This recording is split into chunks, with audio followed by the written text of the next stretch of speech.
Good morning, good afternoon, and good evening to all you esteemed guests joining us from different parts of the world. Welcome to this exciting celebration of SAFARI-1's 60 years of nuclear excellence through the eyes of young professionals. My name is Rabaone Mogate, and I'm a senior technician at the Necsa Laboratory Services. I'm an analytical chemist by trade, and I have been at Necsa all my professional life. So I'm not new to this nuclear industry. I will be your moderator for the first session. A few housekeeping rules. The chat is going to be available to all the people who are joining us online. May you kindly make use of those so that the people who are in attendance can also respond to that. We will take your questions right at the end of the panel. May you also please kindly mute yourselves, and thank you so much for joining us. Our first speaker is Mr. Emmanuel Montwedi. He will set the stage with an overview of today's webinar. Mr. Emmanuel Montwedi is the Executive Chairperson of the South African Young Professional Society. He is a board member of the IYNC, and he is also a board member of NIASA. He is also a senior nuclear engineer analyst at Necsa. Emmanuel, over to you.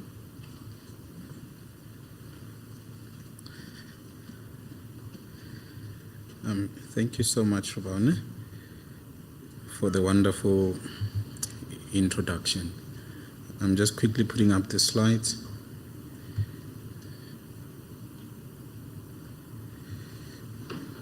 So our media team can flight these slides to the people joining us online. As introduced, my name is Emmanuel Montwedi. I will end there and just give a brief overview of what we are doing today. We sat as young professionals and thought, while we are preparing to celebrate SAFARI's big birthday, let's have a build-up activity or initiative that can shine light to SAFARI, but not just inside Necsa buildings or inside Necsa premises, but open it as wide as possible to the continent and the world at large. So this is how this webinar came about.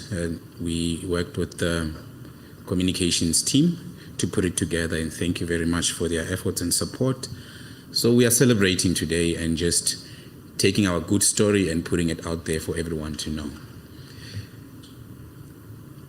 But the speakers will tell you more about this, so I'm just going to skip over it. It's a nice overview for you to know. I would have done disservice if I don't tell you who we are, the South African Young Nuclear Professional Society. I will take 3 minutes to just explain.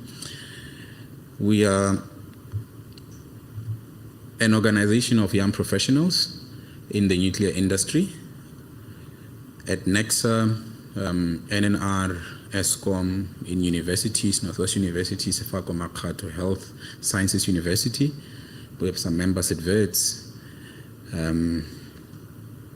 Yeah, I think that's it for now.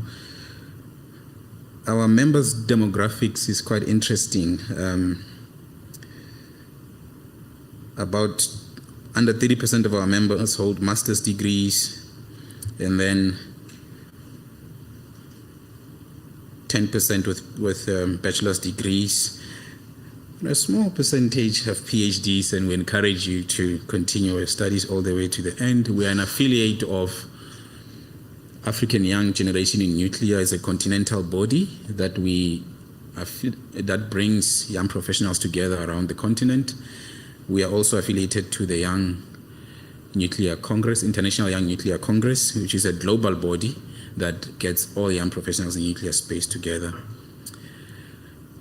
Why do we exist? We exist essentially to promote the nuclear industry in South Africa and abroad, to educate youth about careers in the nuclear industry, and to expose young professionals to international conferences and local conferences so we can network and share ideas.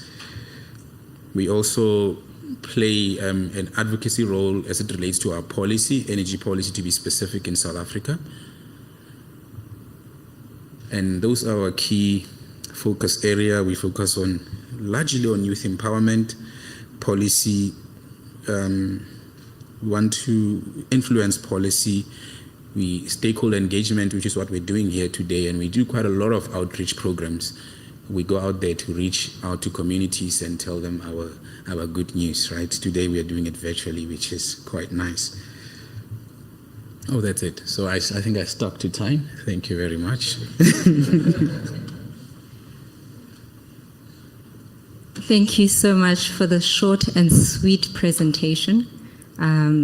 As Emmanuel has indicated, that in the first part of the panel, today we will be looking back and reflecting on the legacy of SAFARI-1's achievements and the people who have shaped its journey.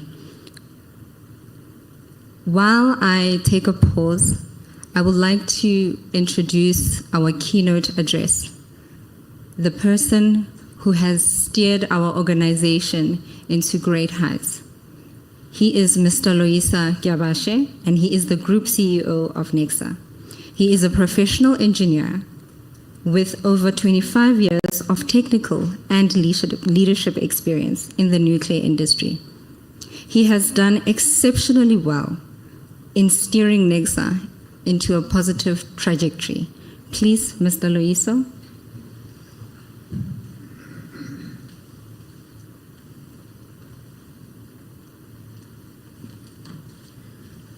Thank you very much, Raboni, for your kind introduction.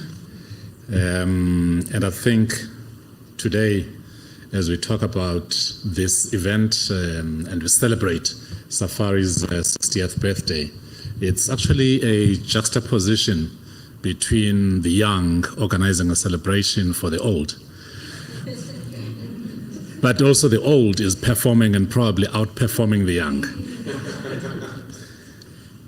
It gives me really great pleasure today to address this webinar, and it's an initiative that was introduced and proposed by the young professionals under the leadership of Emmanuel. Thank you, Emmanuel, for bringing this to life, and we as leadership, we thought it's important to embrace this initiative by the young leaders. They're not future leaders, they are young leaders because they are leading today and they shall continue to lead tomorrow. And heritage for me is very important as we grow. It is important that as young people, we look at the heritage because once you know where you're coming from, you get to get a better understanding of where you must be headed and where you are headed. And whether those two converge or not, it becomes a course that you do drive as a leader of the time. We want to inspire the pride in the past and the confidence of the future. Hence, I'm saying this juxtaposition for me, it's actually very important in that it's important to see that there are no slides. It's important to see that the young people are embracing the nuclear technology that was started its journey well back in the 40s. SAFARI being critical on this day in 1965, which marks the 60 years of this nuclear excellence. So that pride in the past and confidence in the future is really what will build our future generations. And we really need to embrace that going forward. When we talk about 60 years or a 60-year-old installation, 60 years just doesn't happen by chance. A lot of blood and sweat in the process, starting off with the upfront planning. I can't imagine the labor relations and the labor laws of the time when the licensing and the construction of the reactor started. Because it must have been, because it was the first installation, if not in the continent, but one of the first installations globally. So even the regulators, I'm sure they were learning on the go, the constructors were learning on the go. We sit today with the privilege of many of these having been built over the years and over the decades. So which means as we move forward into the future, where we start to embrace new reactors, we will have quite a lot of wealth of knowledge from the past. SAFARI playing a very critical role in that operational experience. So it is very important that the documentation of what SAFARI is all about, we take pride in it, and we document all the events, as small as big, and ensure that it forms the body of knowledge as we move forward. I believe that at the time, it is very courageous. It was being very courageous of the leaders at the time in those early years. The building in the 60s happened before nuclear had a very bad name in the 40s and the 50s. The IAEA had just been formed in the 50s because we realized that we need to harness this powerful energy source for peaceful uses globally. And it became very important that the leaders of the time do and make strides. Within a decade of the IAEA being formed, we have the SAFARI reactor, which was an instrument or installation for demonstrating nuclear research and also using nuclear for peaceful purposes. And I think the courage of those years should really not scare us. I still consider myself as young. It shouldn't scare us, the young people of today, in that nothing happens without courage and having some foresight. It does not mean you're not going to stumble and fall along the journey, but the bottom line is that you are courageous towards a goal, and the goal must be visible. And this goal that was set out in the 50s and the 60s, that we are, I said in the morning that we are riding on the shoulders of the giants that conceptualized and built the reactor, and we have not just stood on the shoulders. I believe that we have moved in strides to make this, the use of this reactor, to be one of the best utilized reactors in the world. We are producing more isotopes than were generated 30 years ago. And it is very important that we continue to increase the work that is being done through this 60-year-old reactor. So we've decided to secure our leading position as a country in the nuclear fraternity with all the nuclear installations around the country. And investing in this nuclear research reactor, and I will use the full acronym, the South African Fundamental Research Installation 1. Having it commissioned or going critical in 1965 was another footprint of solidifying our role and our presence in this technology, both in the continent and globally. And we really need to move in strides in moving not just as a country, but as a region and as a continent to ensure that nuclear technology can be used for the betterment and for the benefit of the African population and beyond, as we are doing it today. It would be doing disservice, even on my side, not to mention what SAFARI has achieved in the recent past, and I note that some speakers coming after me might also elaborate in a little bit of more detail on these. So SAFARI has really been notable in the research and development of the core, of the in-core and the ex-core instruments. That becomes very important. We talk about the commercialization of activities in terms of irradiating the target plates, which are currently used for isotope generation by one of our subsidiaries.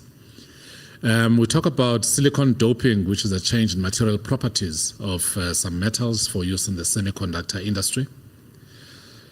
We also talk about the collaborations and the information sharing on the best practice, because we cannot take that for granted, because the strength of the nuclear industry is by sharing knowledge, sharing the skills, sharing everything, because with nuclear industry, we note that an incident in South Africa is an incident in Egypt, it is an incident in Japan.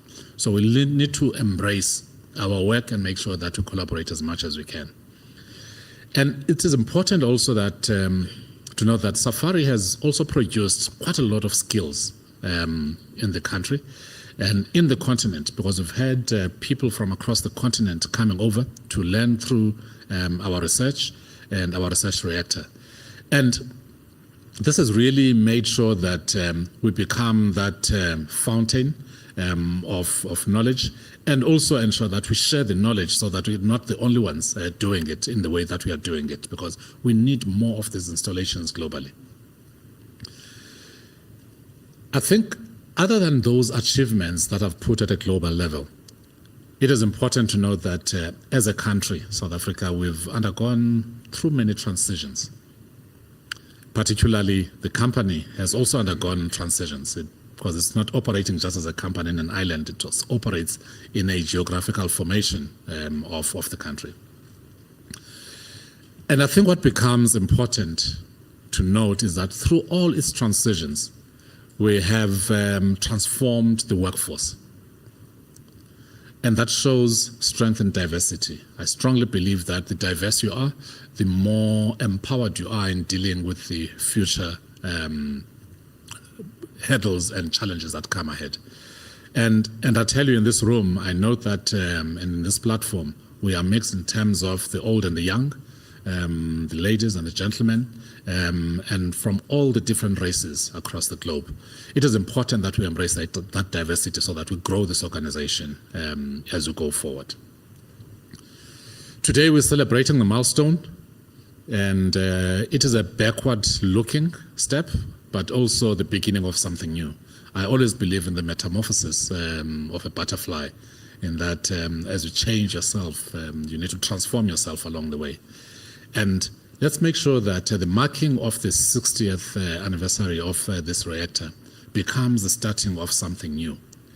And the same is true of the milestones we are celebrating today, that from the date the project was approved and a new phase was launched, which means from the 65s all the way to today, we've had multiple phases and milestones that we celebrated along the way to the 60 years that we see today. However, what does that mean to us as young professionals, as professionals in the industry? I believe we can't let this technology get to 60 years and beyond without bringing birth to something new. So it's important to note that as we operate this reactor, as 60 years old as it is, we've implemented a very good aging management program to make sure that it can take us too far and beyond the 60 years that we are celebrating today. I believe that this aging management program, also in collaboration, or let me say under the oversight of our national nuclear regulator, it will make sure that we continue to operate further and beyond. But obviously the regulator has to play its role in giving us direction, telling us exactly what it is that they expect from a regulatory perspective. And we shall oblige and make sure that we continue to run this reactor going forward. As we have this asset that we've inherited, that we've nurtured, that we continue to position for future growth, we should think, what is the beginning, or what phase are we launching as we celebrate this point? And I think if there is anything out of today, it is that question that I want to leave to the young professionals and say, celebrating the milestone, the legacy of the reactor, what are we doing going forward? The future is in your hands, and I believe you can guide us and lead us in the right direction as the current and the future leaders. And we need to really be, like I said earlier on, have courage to craft the legacy we want to leave behind. Leadership and legacy always go hand in hand. You can't be a leader if you just stay there. You need to be very deliberate of what legacy you want to leave behind. And I want to say that the legacy that you will craft coming out of webinars of this nature, out of the other encounters that we'll continue to have, it's a legacy that we'll embrace as the leadership, and we need to constructively engage and ensure that we move the nuclear industry in leaps and bounds going forward. Also, it would be disservice not to state that we've operated Necsa, the SAFARI reactor, in compliance with environmental, social, and governance-related responsibilities. Because that is important. We operate in an environment where we need to be accountable to our neighboring communities, we need to be accountable to the country and to the continent and the global formation at large. So social and governance go hand in hand. We operate in an environment in terms of humans and the animals and the plant species around us. We need to nurture that and make sure that we operate in harmony with the environment, and which is what the environmental impact assessments are for, as well as the environmental management programs, together with the NNR regulations and other regulations that we have. We need to abide by those, and we've abided by those, seeing that we've operated without major incidents in the past. And in recognition of the strides that Safari has made in the past 6 days, let us take on a new phase of celebrating our success. As a nuclear industry, I believe that we are very shy in celebrating the milestones. I think the young must teach us how to celebrate. They must show us a trick here and there, because sometimes as we get to the summit, you get daunted about the next journey instead of looking backwards and looking what role you've covered. We need to continue to instill pride in the work that we have done to get ourselves to this point. For brand Necsa, as well as brand South Africa, because the two go together. And I must say that the role that we play locally and internationally goes without saying, and we need to continue to support the global formation in making sure that nuclear continues to flourish across the world. We need to strengthen a culture of high performance, which is built on our Necsa values. And our values are excellence, accountability, safety first, innovation, and integrity. And those are the values that, if we really truly embrace as Necsa, it will take us to far greater heights going forward. With those words, I would like to wish you a very good webinar. I'll be listening intently in terms of the speeches to come, some of which will be looking backwards, some of which will be looking forwards. Thank you very much, and let's be deliberate about our efforts in making nuclear a big and a better technology. Thank you very much.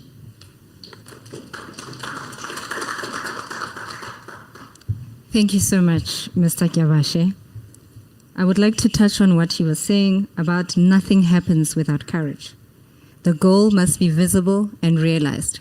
And because we're joining this webinar, it is so important for us to demystify nuclear technology applications to the world and to everybody who is around us. Because oftentimes when they speak about nuclear energy, all they think about is bombs. So it is it's so important for us to make sure that we're able to demystify that information.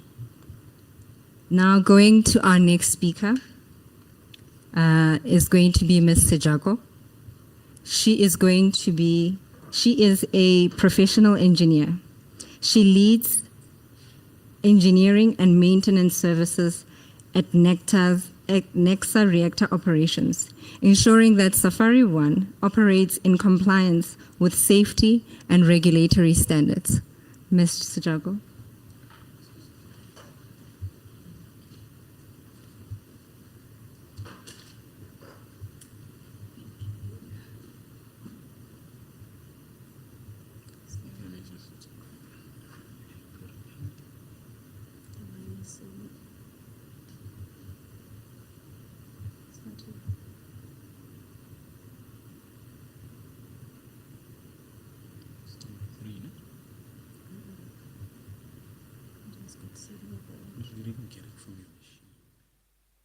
Please just give us a minute while we load the presentation. Thank you so much.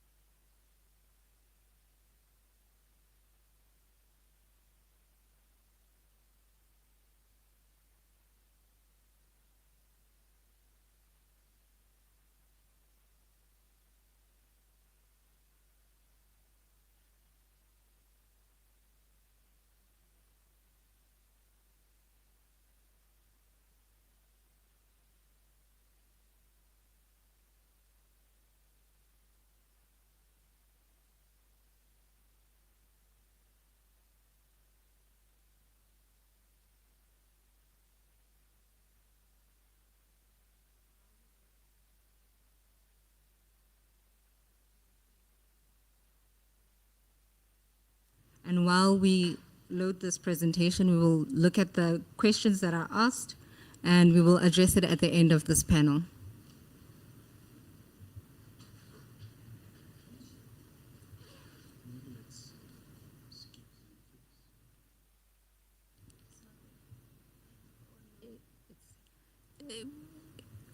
While we address this, let us just call our next speaker, and we will load her presentation just momentarily. Please give us a second. Sorry about this. Mr. Jago, we're so sorry about that. The next speaker is Mr. Koos de Bruin. He is the former reactor operations manager at SAFARI-1. He has a wealth of knowledge in reactor operations. When it comes to the history of SAFARI-1, he is the man to definitely talk to.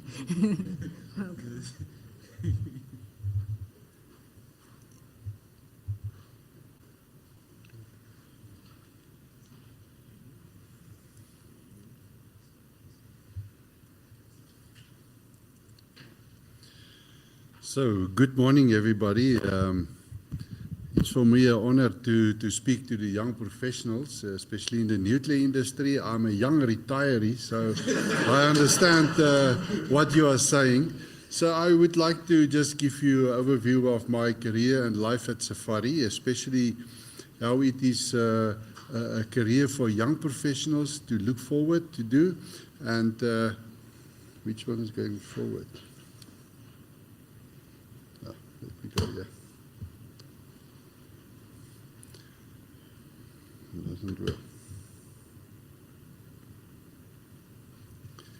So I think everybody by now should know that the nuclear industry is a challenging industry. It is also an industry which is very, I think, something you can look forward and build your career on. So this is the SAFARI-1 reactor, just an overview. And at the far side, that used to be the Pelindaba site, which was the uranium and conversion area. And this is the SAFARI-1 with the BEVA, as they call it, the nuclear manufacturing area, where I started my career. So my career is actually in this picture, where I worked in almost all of these buildings.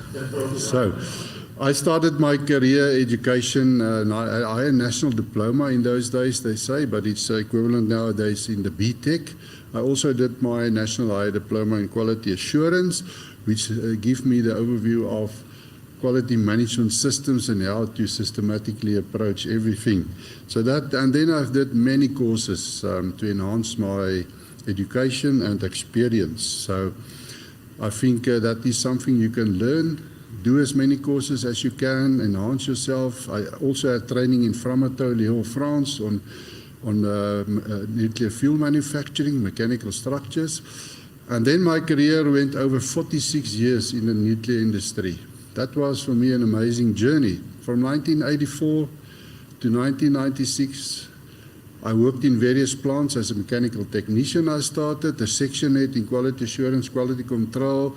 I did the commissioning of the BEVA fuel manufacturing, mechanical components. I went to quality engineering, and then I was the head of mechanical structure for nuclear fuel in the design department under Mr. Ken Brown, Charles Piani, and those people.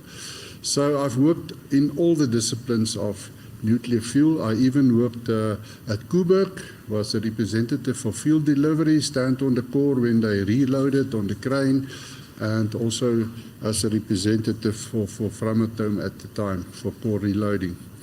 Manufacturing of MTR fuel, I did the first qualification formally for the MTR plant, which is the Safari fuel manufacturing plant.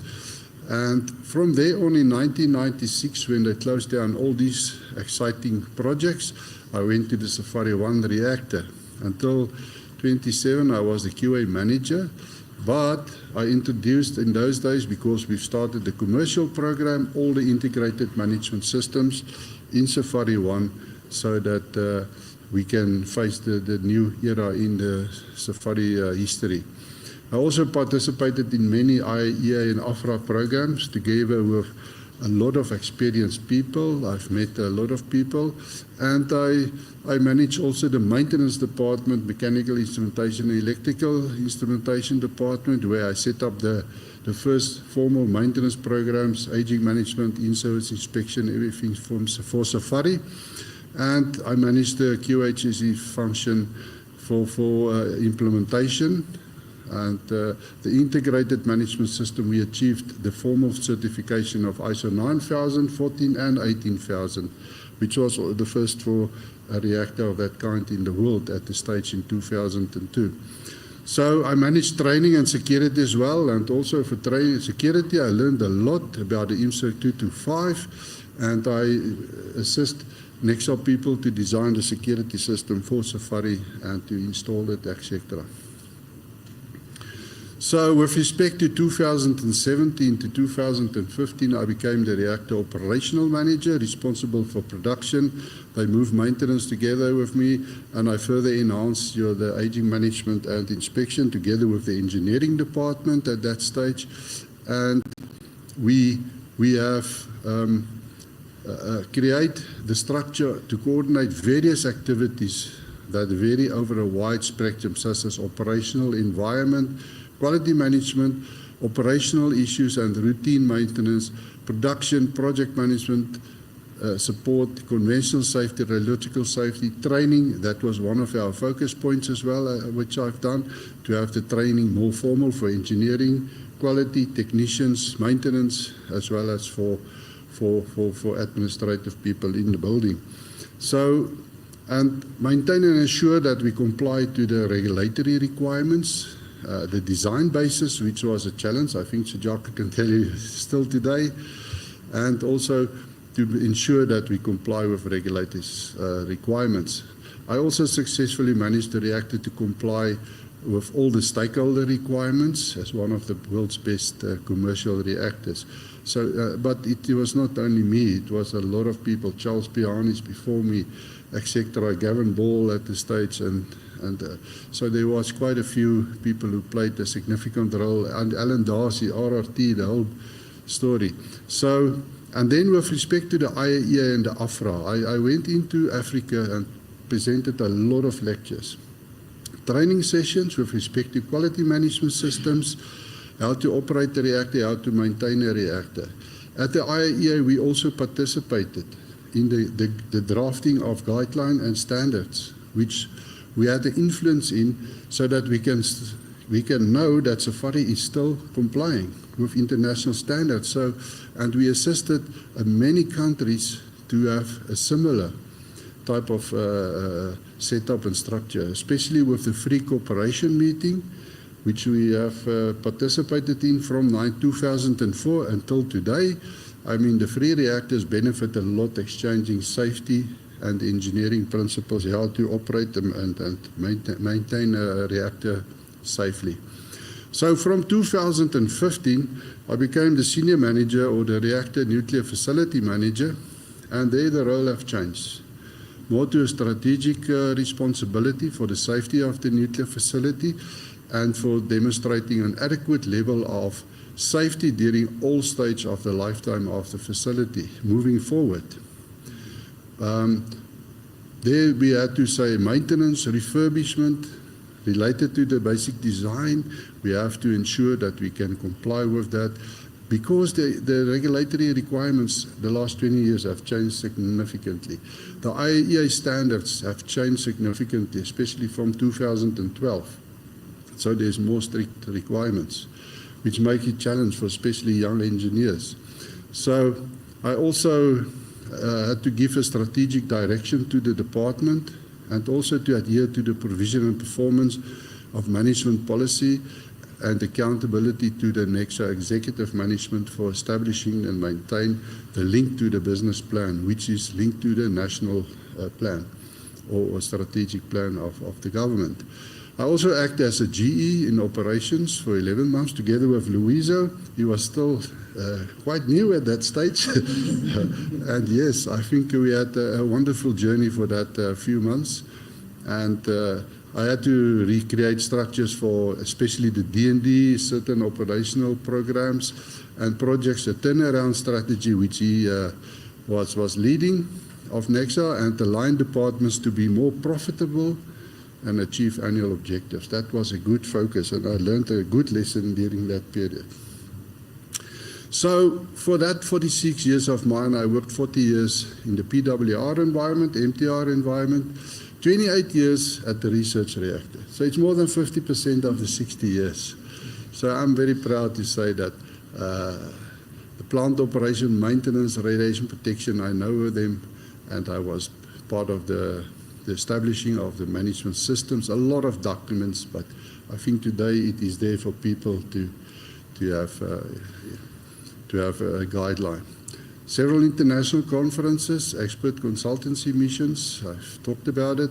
IAEA technical standards, I think we have used them, I know them all, so that we can make sure we comply. Technical expert visits, you can see all the countries I visit, so that is exciting. In the nuclear industry, we are a small family, but you as a young professional have the opportunity to go around the world, see various nuclear installations and share experiences, and I think you must use the opportunities. And also the regulator, we always need to maintain our regulatory license, collaborate with them, build relationships with them. Lead investigator for nuclear events. I've done a lot of events. I will share a few of them. But corrective actions identified and effectively implemented them.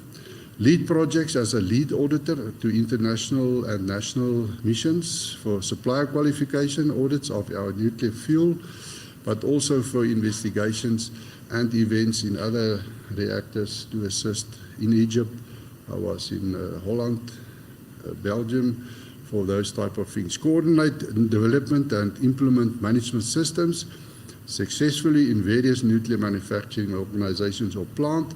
So I had the opportunity also in the IAEA to share that experience with respect to the systems I've implemented and the mechanism and the tools to do it. So this is one of my training sessions in Brazil with Charles, and that is Peter from the Belgium. We did a training course in, I think it's back in 2008 in Belgium, and below you can see that's the MPR workshop. We were some of the guys, and the IRU, which was recently 2 years ago. This is the RRTR session in Cape Town, which Safari presented at that stage, 2006. There's all the people, the former Rob Adam, Charles Piani, Pablo. You can see all those old guys, Van Zyl de Villiers.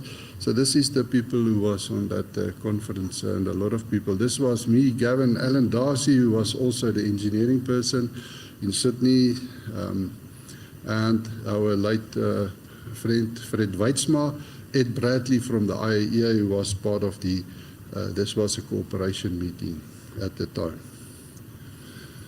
So, SAFARI-1 research reactor, and to give you the exact date of criticality, 18th of March, 8:33, 6:33 was the first criticality. They started hot withdrawal around 2 o'clock. But that was the time when they were precisely. In the logbook is still in Safari, in the foyer, where you can see it. And by the way, the reactor, what do they call it, the soil, when they spit the soil, was in 1959, I was born. It took them 5 years to build the reactor and commission it, and also. So yeah, it was a 6.66 megawatt reactor and later upgraded in 68 to a 20 megawatt reactor.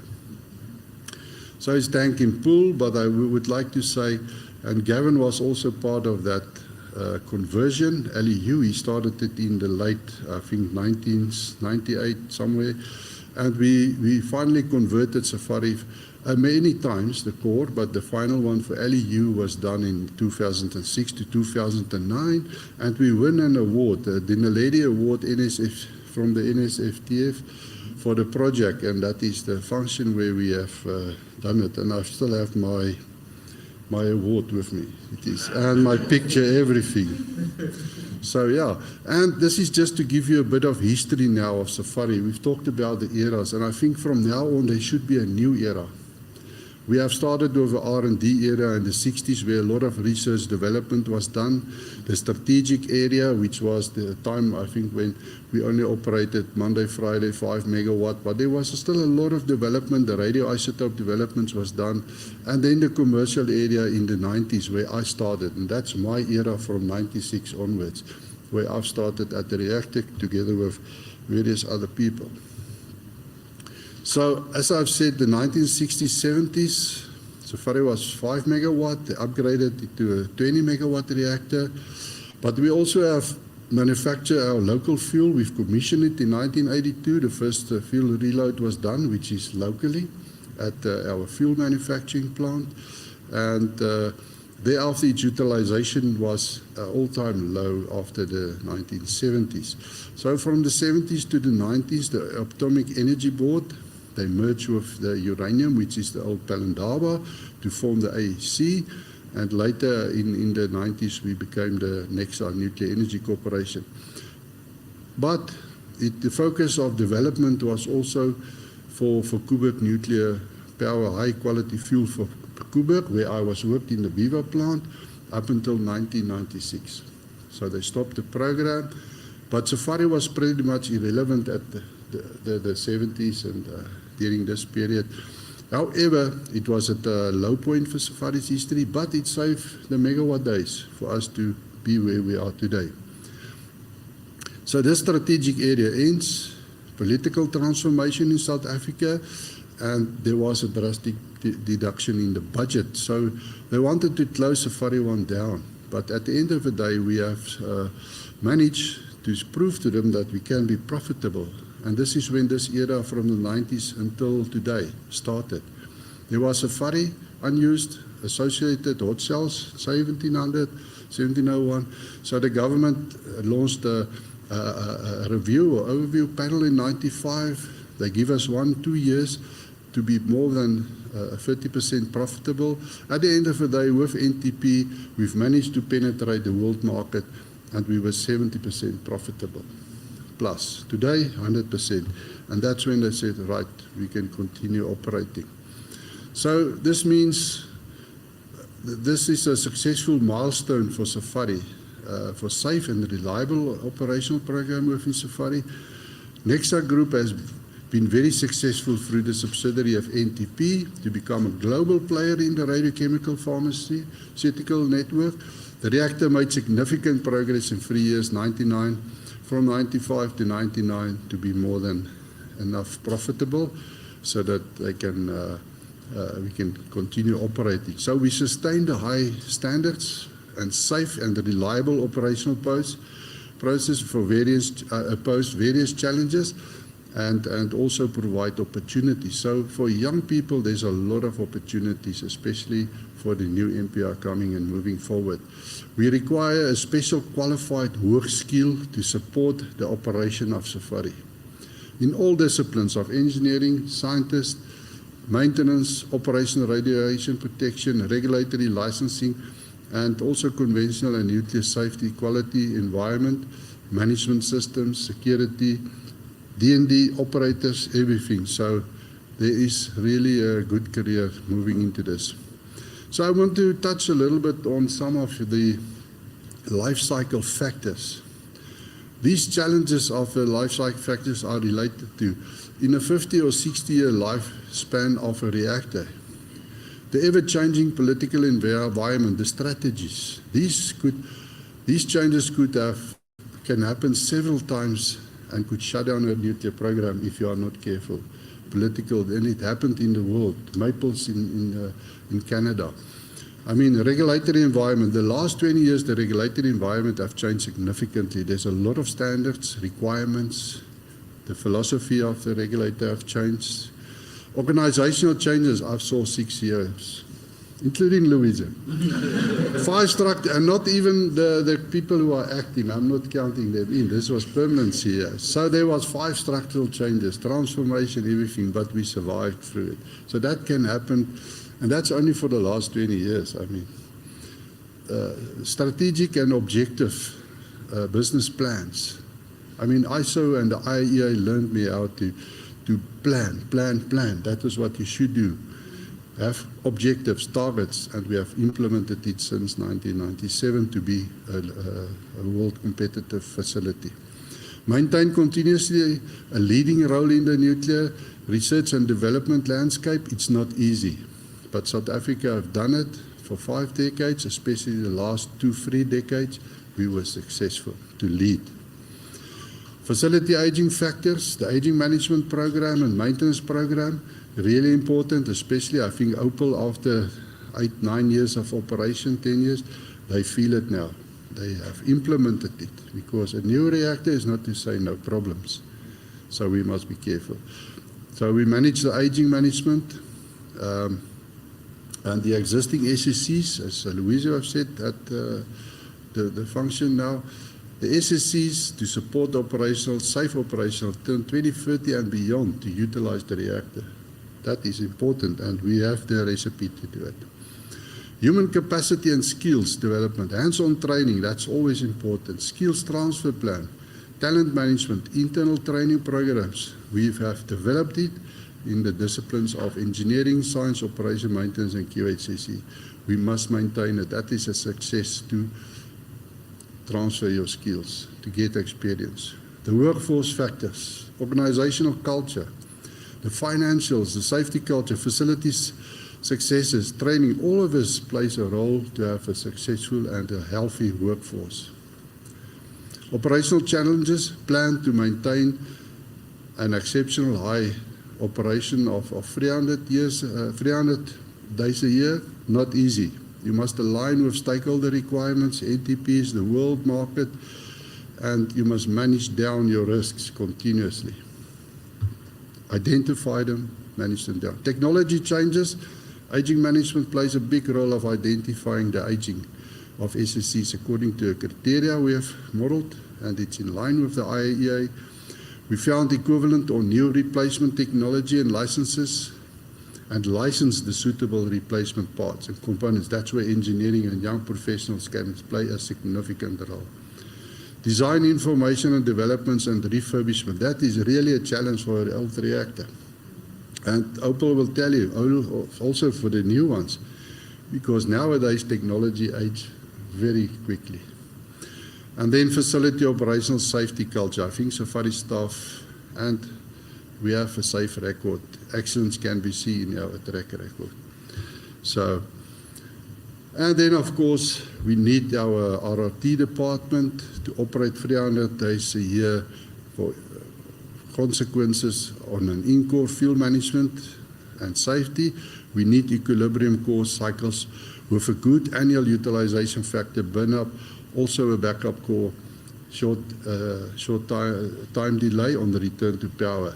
And this, I mean, fuel is about 60%, almost 60% of our cost. 45% of our cost.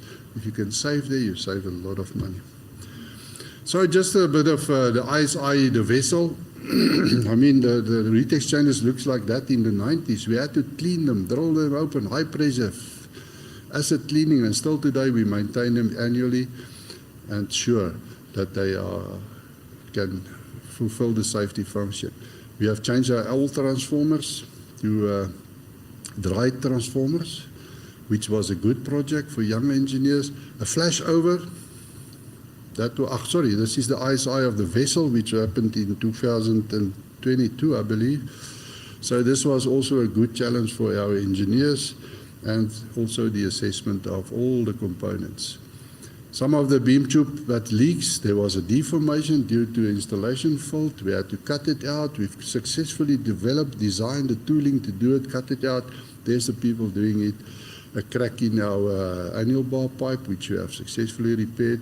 Fuel failure, we only had a few over the span, about 3 fuel elements, which you also need to analyze and you need to detect it. A blister on the outside.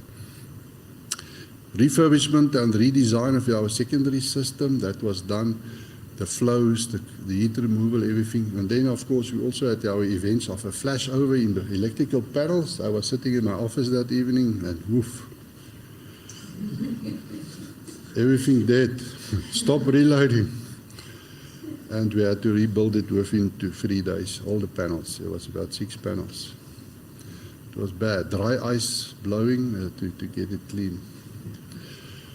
This was an incident with flux swords, where people turned the sword and they didn't intentionally, they damaged the fuel and deformed it. So we had to repair it, and we make tools, and it was all qualified repairs we had to do. That was the transformation, a US transfer in 2012 of the old US fuel back to, and which was a good project, and we did it in 7 months' time. The whole licensing and everything, and the documentation is still available, the whole package. So, just in conclusion, I think Necsa's strategic program and Safari with NTP is the flagship of Necsa in South Africa, and a new project to provide South Africa with a new 20 to 30 megawatt thermal multi-purpose reactor to replace the aging Safari is currently a reality with many opportunities for young professionals. I think there's a lot of things you can see over my career. There's a lot of challenges, things we can do. Well respected, we are well respected in the nuclear environment, worldwide, extremely high value, and contribute to human health, not only in South Africa, but all over the world. I can only congratulate now the past management and top management, senior management, and also those going forward. With our biggest asset, also the personnel. They are doing well and continuously will grow to sustain this industry. I'm so proud to say I was part of this success. And all I can tell the young people, be always committed, provide recognition to others. They will show respect, you show respect. Build relations, doesn't matter, suppliers, vendors, regulatory, management, government, build relations. Don't be negative and seek experience. If there's an opportunity, go for it. It's experience. Thank you very much. And I can just show you the picture of the 50th anniversary. Thank you. A lot of people are still here today, but there's some which passed on as well. So yeah, thank you. Thank you so much, Mr. De Bruin. That was quite informative. With all the challenges, with all the milestones that we've reached over the years, that was quite an informative presentation. Now, ladies and gentlemen, I am leaving the best for last. The best for last. Ms. Sejago, thank you so much for availing yourself for this presentation. As she comes to the podium, please.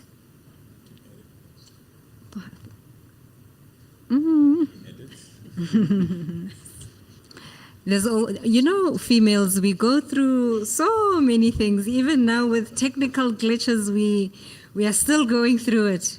But as all the presenters have said today, even through challenges, we persevere. We have courage to make sure that everything will be fine. Please give us a second while we load the presentation.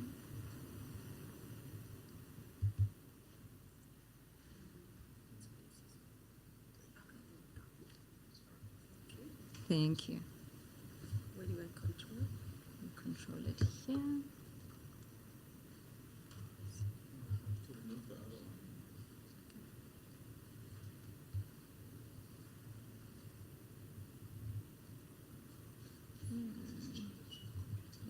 Challenges with computers, even the young ones, we experience these challenges.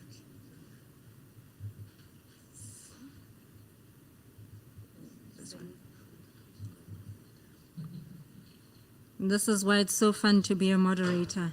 Thank you so much for this. And then slideshow.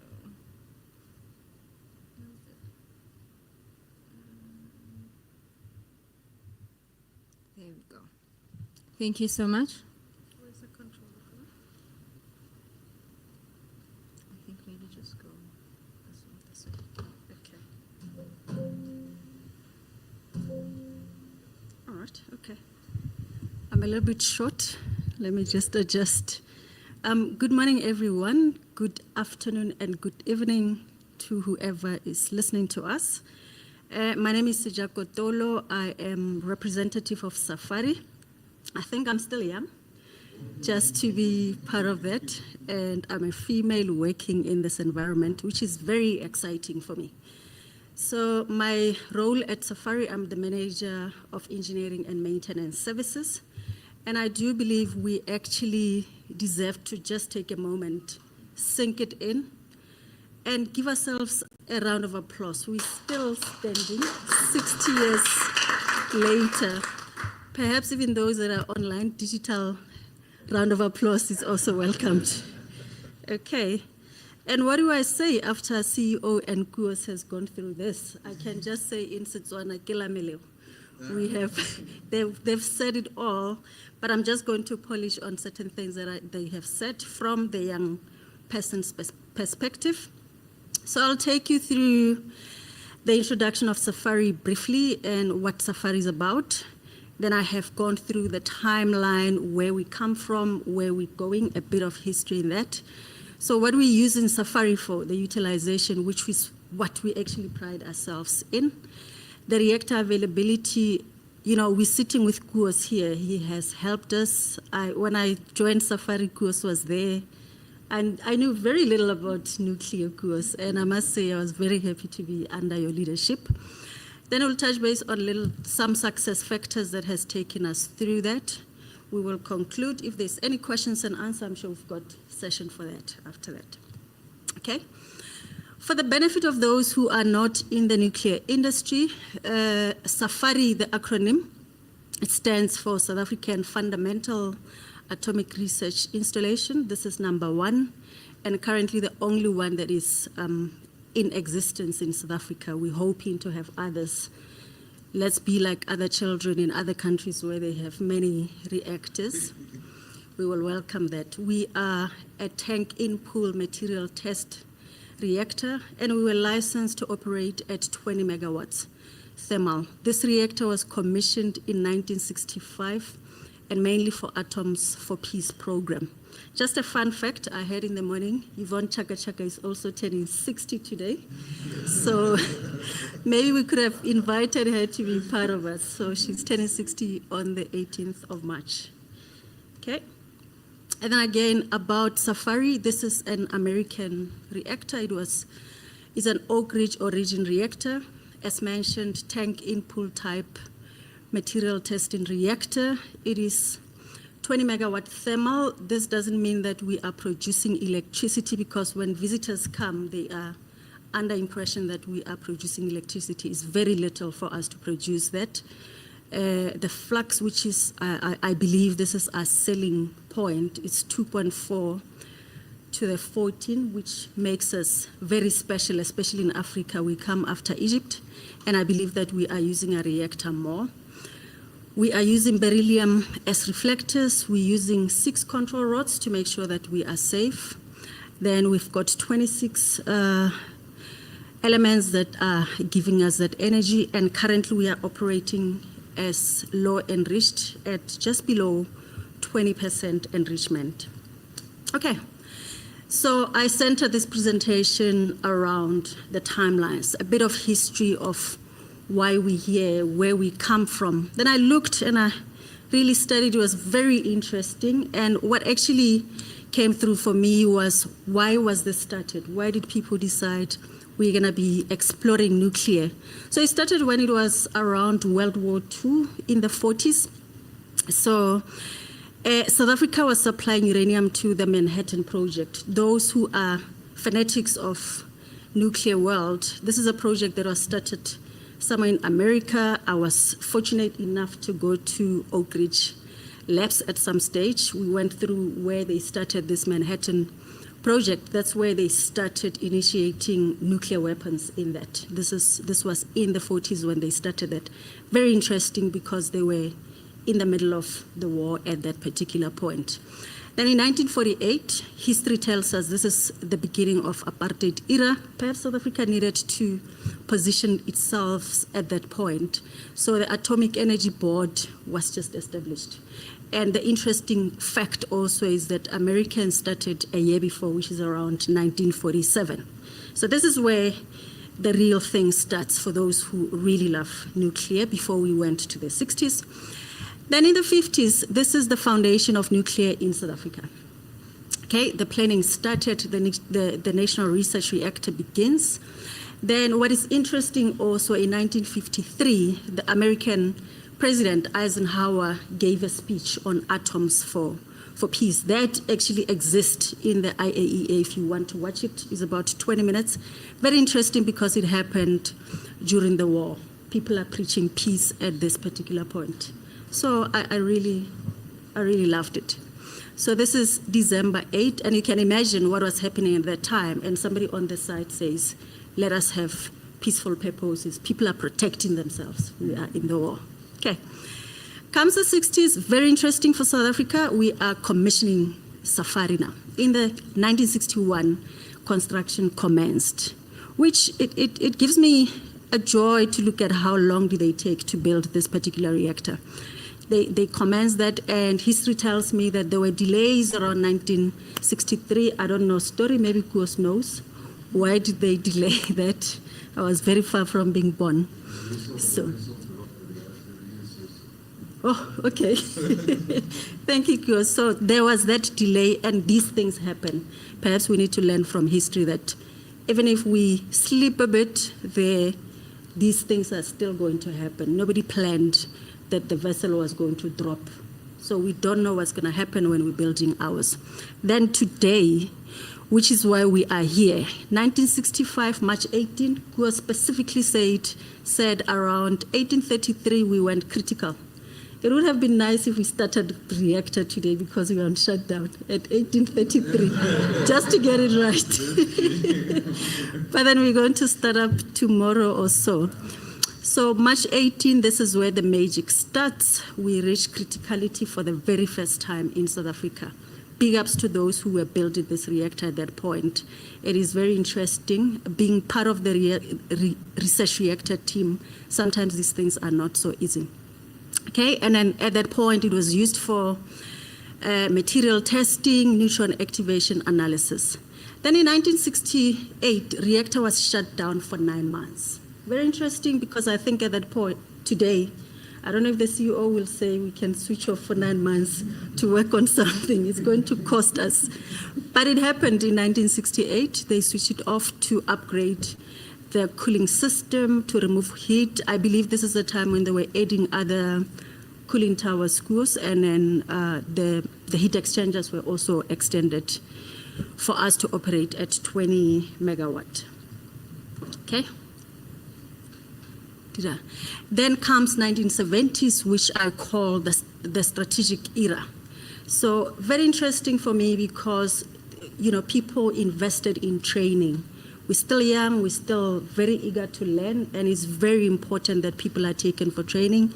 So in the 70s, they also practiced that. There was a point where we were sent all over the world to sort of get this training because we cannot do it on our own without any training. Then it happened in 1977 that because of the sanctions to South Africa, we come from a very interesting time in our country. The US stopped supplying fuel to SAFARI, and in 1978, I believe people needed to make a plan as to how we're going to work this going forward. The project was initiated in 1978, and they needed to locally manufacture that. Again, I think sometimes the sanctions, maybe they are not so bad. You will get your thinking cap on. So it's very important that we also do that. We shouldn't take it as a bad thing per se, Maybe it was necessary at that time. 1980s, we are expanding into medical isotope production, and in 1981, it was locally manufactured. Kuos has also touched based on that. We were operating with medium enriched uranium at 45%, and the fuel was supplied for the first time.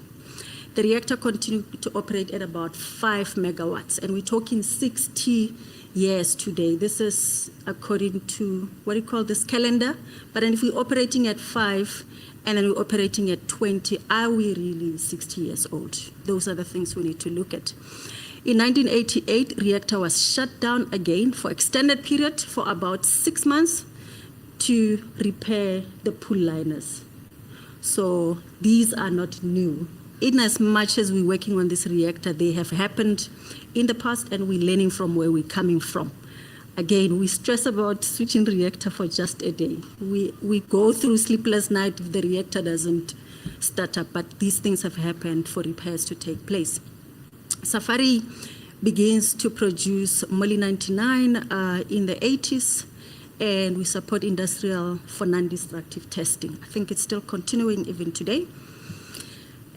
Comes the 1990s. This is now when the new South Africa comes into play. We have to position ourselves as the country.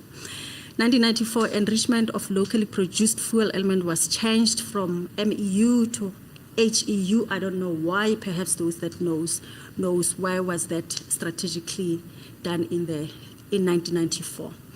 With uranium content of about 200 grams, currently operating a little bit more than that. Then another interesting fact for me is that in 1995, we reached 1,000 gigawatt hour. This is 30 years later.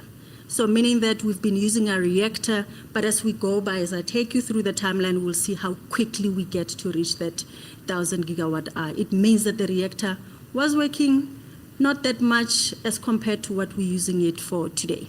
Then we become a global leader in supplying the Moly-99. Then we advance in the neutron radiography as well as nuclear research, fuel research. Okay, comes the 2000s. Those who were born in the 2000s, this is what was happening in the research world.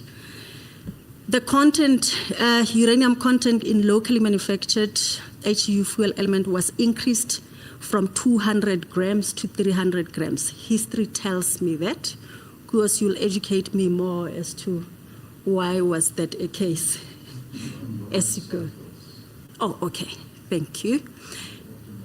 Okay, and then again, as I say that we started using a reactor more. In 2003, from 1994, we reached our second 2,000 gigawatt hour from 1,000. It took us about 8 years to reach that. From 30 years, we've reduced it now to just 8 years. It shows that we are in business.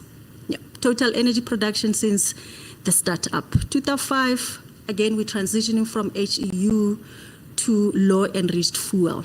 Then at that point in the 2000 again, this is where the fuel was tested, which was low enriched, and it had 340 grams of that low enriched fuel. And this is what we're still operating with it to this day. So I wish I joined SAFARI during this time. I think there was a lot that was actually happening during this era. And those who were there, I'm sure they've got tons and tons of experience.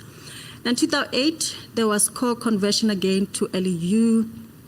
LEU conversion of core was completed, and the regulatory approval for continuous loading of this LEU fuel. And I must say how difficult it is sometimes to get this regulatory compliant.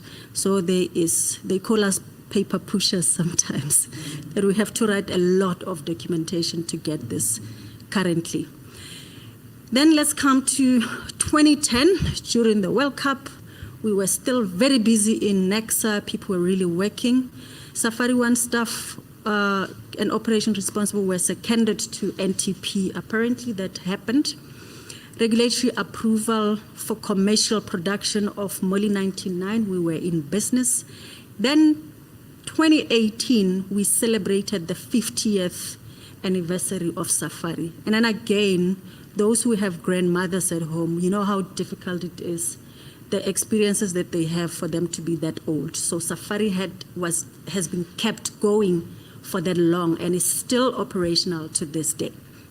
Then in that era again, during that decade, producing Moly-99, which reached about 10 million medical procedures per year. This is really an achievement that we have to be proud of. So I'm going to skip the 20s, which I will cover towards the end of my presentation. Okay, Some fun facts when I was researching or when we were talking during corridors, apparently, this is what I hear. It is alleged that people used to come to work with shorts. They will come in here with that. It wasn't that. It's not true. This is what I heard in the corridors. That it was very relaxed because we are not operating every day. Perhaps there was logical explanation that time. Yeah. Then something that I think it was very good as well. Apparently, we used to have a crèche on site, which I think it was good, but it had its own unintended consequences because we're dealing with radiation here. It was good for some of us who are mothers. It would have been very beneficial, but understanding the product that we're working with, we couldn't afford to have that on site. Okay, another fun fact that I have heard was in the corridors is that we used to irradiate some golf balls at some stage to just check the rubber. We used to have biltongs and all of those. And those who could not afford diamond us, that nice stone, there were gemstones for you that used to be made here. And you could get away with impressing that lady if you wanted to. So we're no longer doing that, but I suppose it was really good. But it shows that we come from somewhere, and we're building on that. Now things have changed. Safety is utmost important. We work with safety. Our records on safety are really very good, and we keep on practicing that going forward. When you come on site, we make sure that we are very, very, very safe when we work on that. And the statistics are actually speaking on our behalf. And we continue to do that so that statistics, we don't have any disabling injuries or even fatalities on site. I've been here. Nobody has fallen inside the pool because we understand how important it is at this stage. Because that's one question that I was asked by the visitors and I couldn't answer. But the fact is, it hasn't happened in the past. Let's come to utilization. We've got beam tubes that we're using for non-destructive testing and material investigations. And those are examples that we have. NRED and DIF, our scientists, this is their playground. They really love this. Then on the side of the reactor, we've got INCOR, which we normally use it for moly production. We've got iodine-131 and other isotopes that are listed there, and we are fully utilizing this facility. Then we've got hydraulic transfer systems, also for isotope production, which we are normally using it for cobalt-60, and it is partially in use. We also have pneumatic transferring gas, and we have poolside facilities that we are fully utilizing as well. SAFARI is hard at work. It is for that reason we're reaching those 1,000 gigawatt hour very quick these days, mainly also because we're operating at 20 megawatt hour. Then we've got a very excellent record on the availability of the reactor. The red bars there shows the actual operational time, and you can see that it is actually exceeding other graphs in there. We're operating during that time, that's 30 days. We normally operate close to 25, 27 days, excluding the shutdown, because we have to maintain the reactor. It's very important that we maintain that, we stop and make sure that it's not going to leave us when we least expect it. Things happen, but we stick to those maintenance procedures, and thanks to those who put them in place so that we can follow them. We keep on modifying and improving on what we have found. And I must say that is a very good basis for us to keep this reactor operational.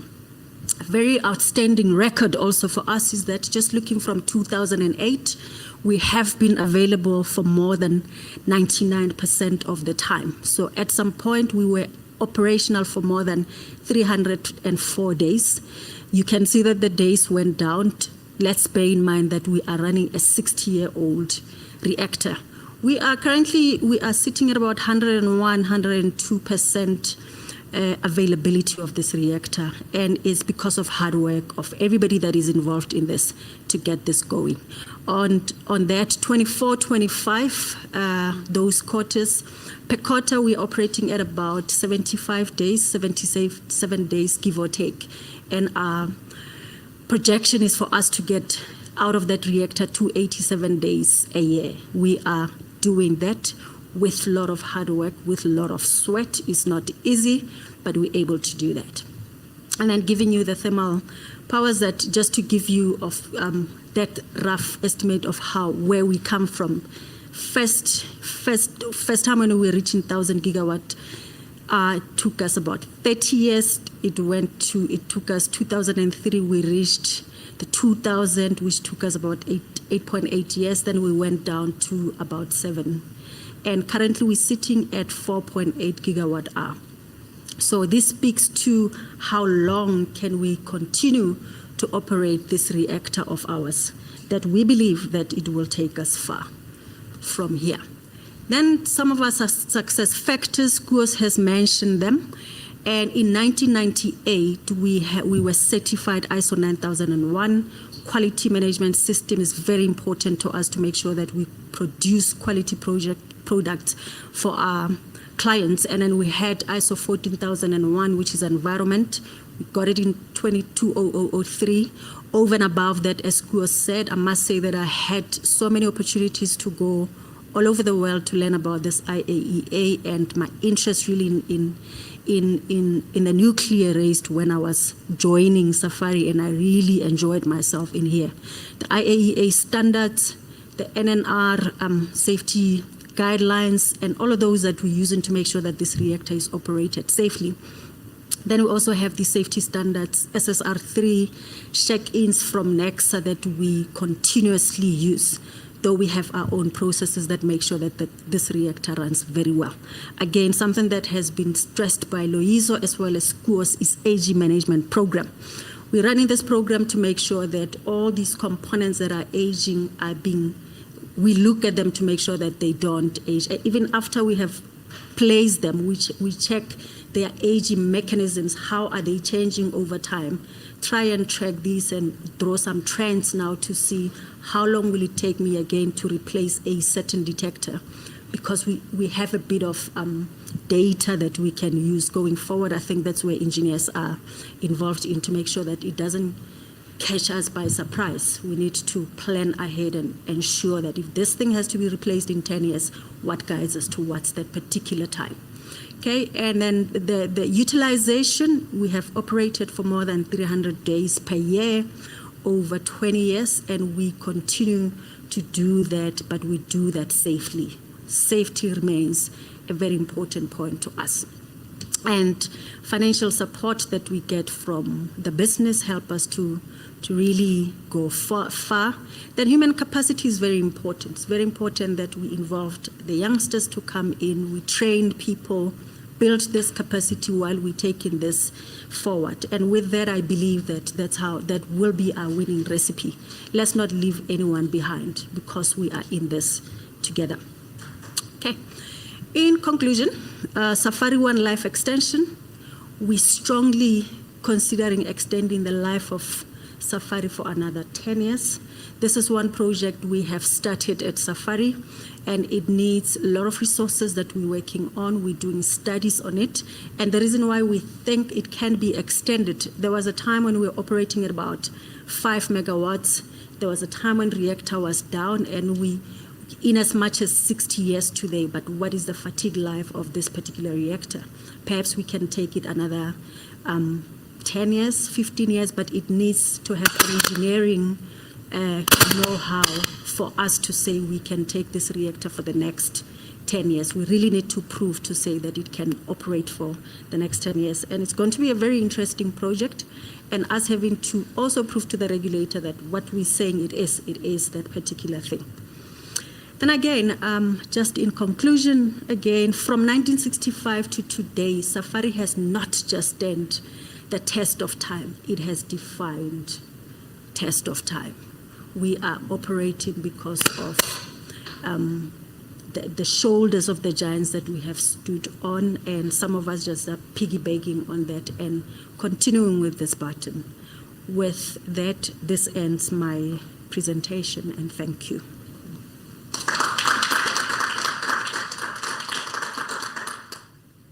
Thank you so much for that presentation.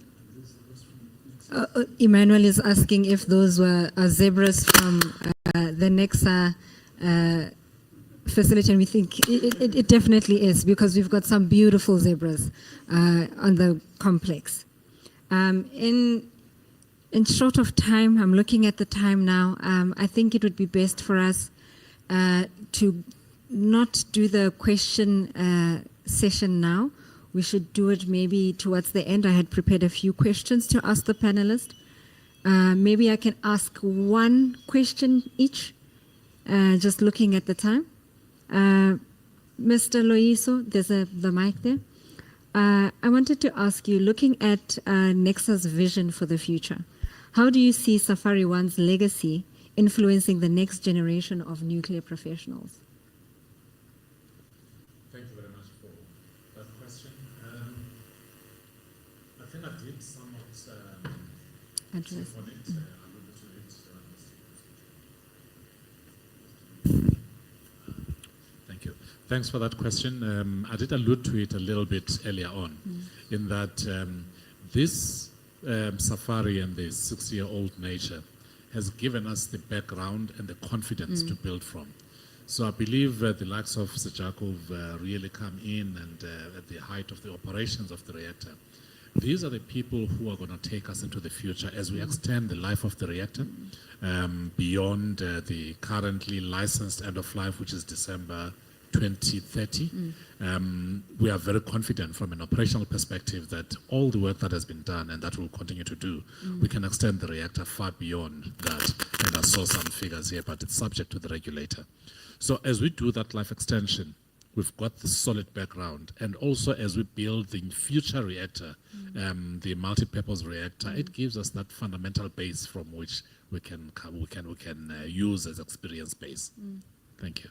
Thank you so much. Thank you so much to the presenters for today. What an insightful discussion that we've had. We've taken a journey through SAFARI-1's incredible 60-year legacy. It's a milestone in its contributions to science and medicine and industry. And most importantly, the people who have shaped its success.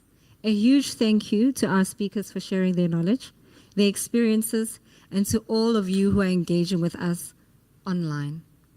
But the conversation does not end here. As we shift our focus to the past, from the past to the future, I'm excited to hand over to my fellow moderator, Mr. Tato Motaung. There, my tongue is getting tied there. He will be looking at the second part where we are looking ahead with innovation, the impact, and the future growth. Tato, over to you.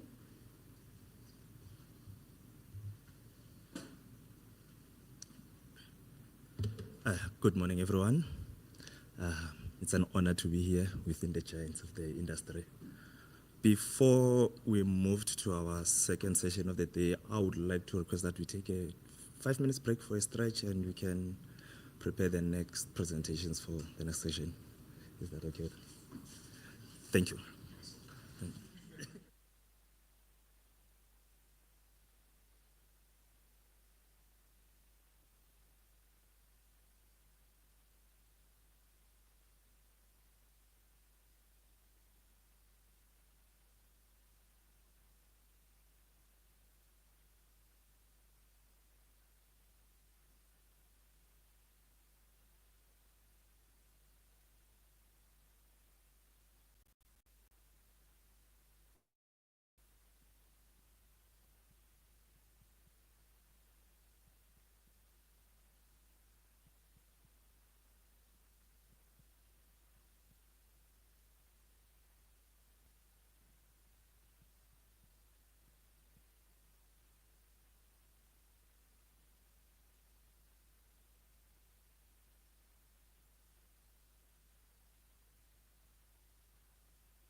Good morning once more.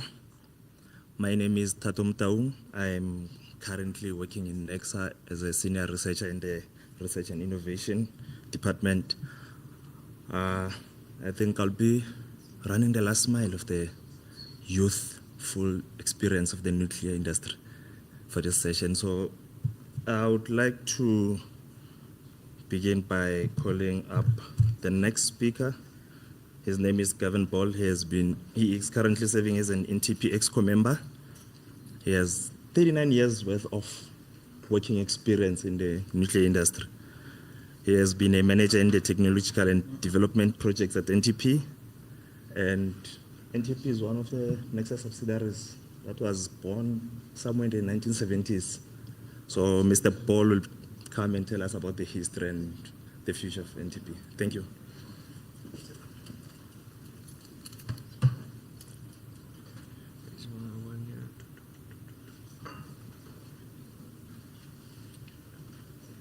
Just help me download it, yeah.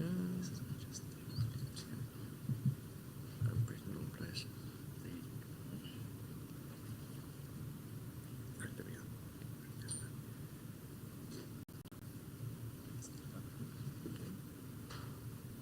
While we sort out the presentation, good afternoon, everybody. Thanks for the invitation by the young nuclear professionals. I think the definition of young is the important thing here. I mean, I'm probably middle-aged. I happen to be 60 this year as well. So, but it's not today. So I'm not the oldest person in the room, just for the record. So I still consider myself a young person relative to my colleague, Koos. But I mean, as far as today is concerned, I just want to touch a couple of highlights on the isotope production business, both from the history as well as going forward. But I just want to specifically focus on where young professionals and professionals in general can be involved, because I think that's the key lesson out of this. It's not so much about the isotopes, it's about where young people can be involved. So I've said I'm going to look at the distant past, the recent past, where we are now, and where we're going. But just to comment on aging management, a few of the previous speakers spoke on SAFARI and aging management and how effective it is. I have to admit, if I think of course of myself and some of my other colleagues, I think the aging management program at SAFARI is far more successful than the aging management programs with us personally. Is that correct, Chris? I think the budget for SAFARI's aging management is also much larger than our own. I'm not going to cover this, but radioisotope applications, there are many, and I think the key thing here was when we started out with the isotope business, we didn't realize where we would end up. So the point, I think, taken from that is you don't always know where you're going to be in 20, 30, 40 years' time, but you need to make bold moves now so that you set yourselves up for success into the future, even though you don't know what that's going to be. So we won't cover the applications, but I more want to cover the history. It was already mentioned in 1953, was the Atoms for Peace program. That's where we benefited from it. I'm not going to touch that, or 1965. But when you put a nuclear program in, such as we did, there are many spin-offs, and SAFARI has initiated many spin-offs. So in 1972, Necsa put in a gamma irradiation facility. It was called the BioGam. At one stage, it's now called Gamwave Gauteng, which did gamma sterilization work with cobalt-60, high dose rates for food, low dose rates for other things, sterilization and so forth. But it was a spin-off of having SAFARI. So SAFARI has many other children, so to speak, which was spun off out of the momentum that was created. So 1972 was the gamma irradiation facility that was put on site and is still in use today. The cobalt's been changed on repeated occasions, but the facility is still in use. But then on isotopes, when were isotopes actually produced? Because when SAFARI was put in, it was put in as a multi-purpose or as a materials testing reactor. It was not designed specifically for isotope production. It was changed and evolved over the years. And I think that's what we need to take home from that as well. Things change. We need to be flexible. But in 1973, the first targets in SAFARI, both tellurium oxide and natural molybdenum we irradiated. So we got the first molybdenum 99 out of SAFARI, and we got the first iodine out of SAFARI way back in 1973. It was not a commercial program at all at that stage, but it was coming out of the reactor. In 1977, we then commissioned the isotope production facility. That is what many of you on site would know as the P3000 facility. It was put in, and that was known as the Isotope Production Center, and that's where the initial isotopes, both medical and industrial, were produced. It is in that facility that created a large amount of R&D to be able to produce the first technetium-99M generator, South Africa's own designed system that went into the market and serviced patients. So the Peltec F, it was patented in those years. It was registered with what was then the Medicines Control Council, and then for many, many years serviced the South African industry and patients with regards to technetium-99M. So that came out of the P3000 facility. However, that was then still relatively small scale. But people, young people here, and young people, when I say young people, in their 30s, had a much bigger plan for what was going to happen. So when 1994, in fact, I'm going to cover more details now, there was a massive research program that took place involving many engineers, many scientists, extremely ambitious, because it would have been competing with the top 3-4 producers in the world, where we were nowhere to be seen in 1987. Started developing the process for fission molybdenum, the one we use today. I'll cover more of that on the next slide. So that was 1994, we started that. 1995, somebody mentioned, I think Sir Jock, it was you, governments change, politics change, policies change, and so forth. So you have to be adaptable and flexible. At that stage, you'll recall we had the DAX committee, which was investigating whether they should still put funding into the nuclear industry in South Africa. Up to that stage, government to put a large amount of money in, but then realized, do we still need a nuclear program in the country going into the future? So there was a committee set up. It was to look at SAFARI and the other facilities on site to determine whether government should still continue putting money in. It was very tight, and they almost closed the facilities down. If they had succeeded, if that committee had recommended close down, we would not have been here today, I can tell you right now. However, a group, not of business people, a group of scientists, radiochemists, physicists, reactor physicists, technicians, engineers, and the like got together and constructed a bold plan to put to the government review committee of how we can commercialize the facilities here at Necsa.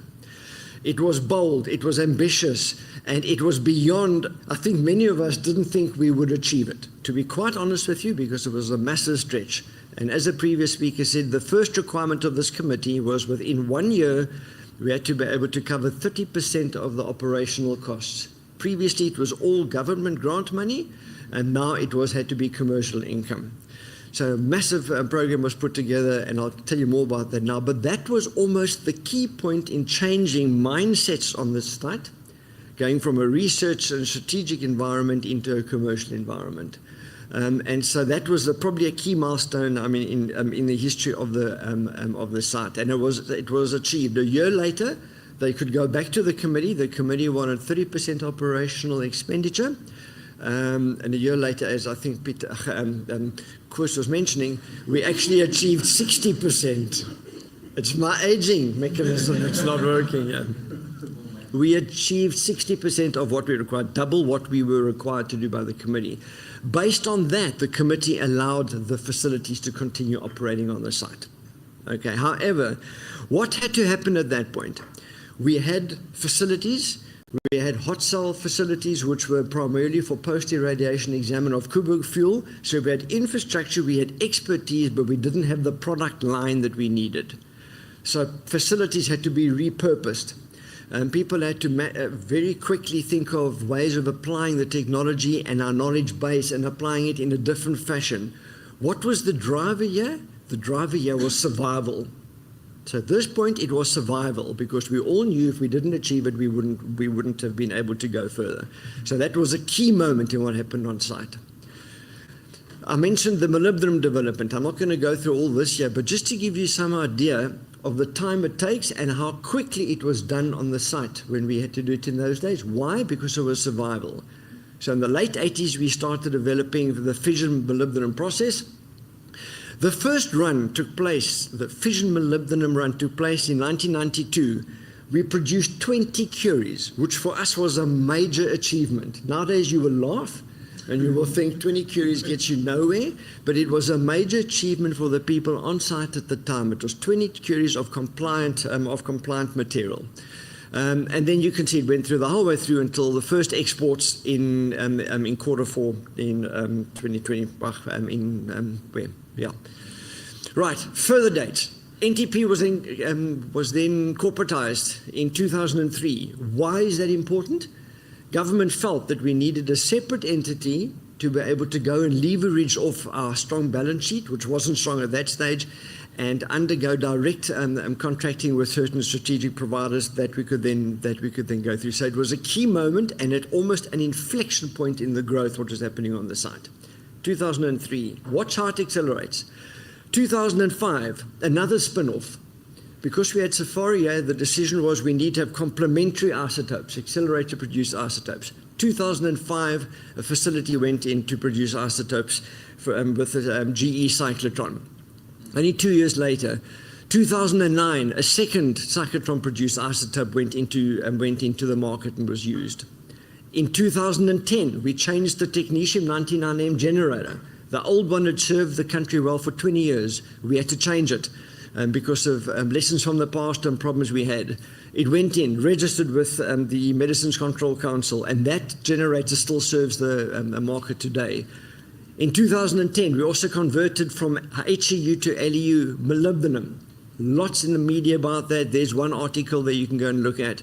The first company in the world was South Africa, NTP Necsa, who produced large quantities of LEU moly, or moly with LEU, and then it went into the United States. It's a world first.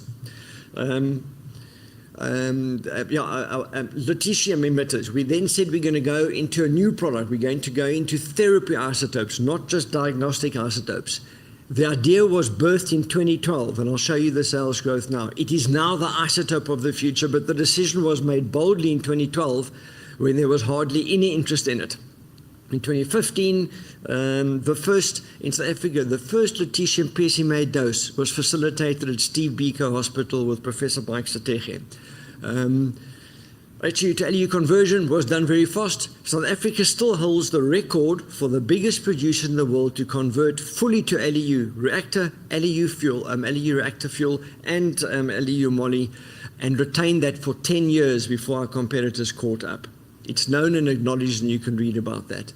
So the world first, just briefly, when we signed for the GE cyclotron, it was a world first for GE after signing for the cyclotron and commissioning it. Months. Just look there, March 2025, in other words, and the cyclotron, it was 2025, by the way, sorry, it was commissioned in 2005, my apologies, in 2005, it was months. HEU conversion also, a world first and is acknowledged internationally in many media for that. So what about the present? The present is, to remain in business as we are, you still have to have strategic partnerships. Young people, you have to have strategic partnerships. You have to have backup alliances. You can't do it on your own. You really can't do it on your own. You have to look at aging plants. And that last point, somebody else, another speaker mentioned, you have to deal with regulatory creep, increasing requirements from regulators. There's a cost involved, the cost of compliance. There's a challenge involved. There's a large amount of, it's not as easy as what it looks, not just in the nuclear space, in the medicine space as well. They're going to keep coming into the future. You think we're having challenges now. In 10, 20 years' time, it's going to be even worse than it is now. It's not that it's not adding value, it's just that we have to change the way we act and the way we engage. So regulatory challenges. Second thing, where are we now? That's the sales history of NTP from 2003, 2004. If you were to go back, the graph pales into insignificance, but it can be reached. Okay, it can be reached. New products, lutetium-177. We said it's a new product that we made the bold move in 2012 to do it. Only now are we beginning to reap it. Only now. It takes time. It takes time to be able to get things in place. So that's the sales revenue, in other words, of lutetium going into the market now as a therapeutic isotope. Global footprint. I think the global footprint is always something that, as a Necsa group, we are very proud of, and that continues. But what about the future? I think just in closing, SAFARI and the celebration today is great, and SAFARI has spearheaded and enabled us to be where we are today. It has been the catalyst for many other things that we've done.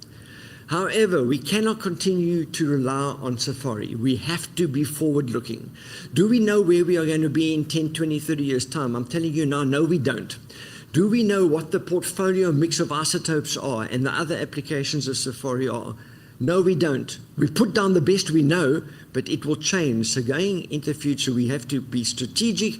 We have to enshrine flexibility for future isotopes, for future applications, and make sure that what we do now leaves a legacy for people in the future for something that's unknown. SAFARI, if you look at it now, was never built and planned for what we're doing when it was built in '65. In the same way, the new multi-purpose reactor in 20, 30, 40 years' time is going to be very different to what we think now.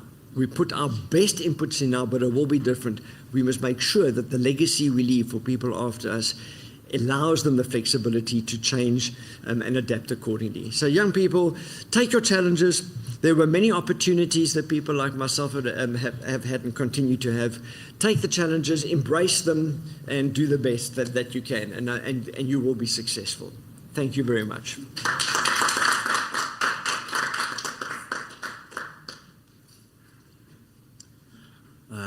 Thank you so much, Gavin, for that insightful information about the history of NTP. Truly shows how NTP is living up to its slogan, enhancing people's lives. We thank you for that.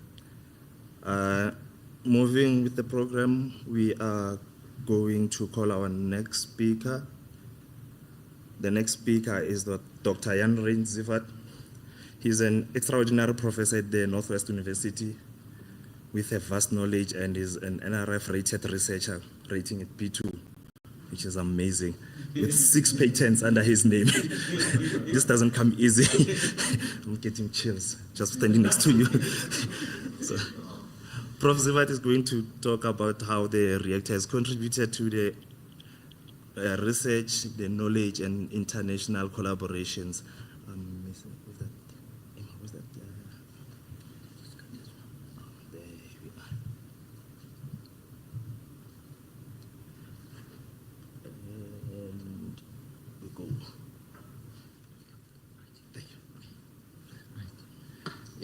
Thanks. This is a wonderful day, and SAFARI is 60 years young. Not old. I feel young. I'm not close to the 60 mark. Far from it. Yeah, we've got many nice pictures of SAFARI. I think I also have one.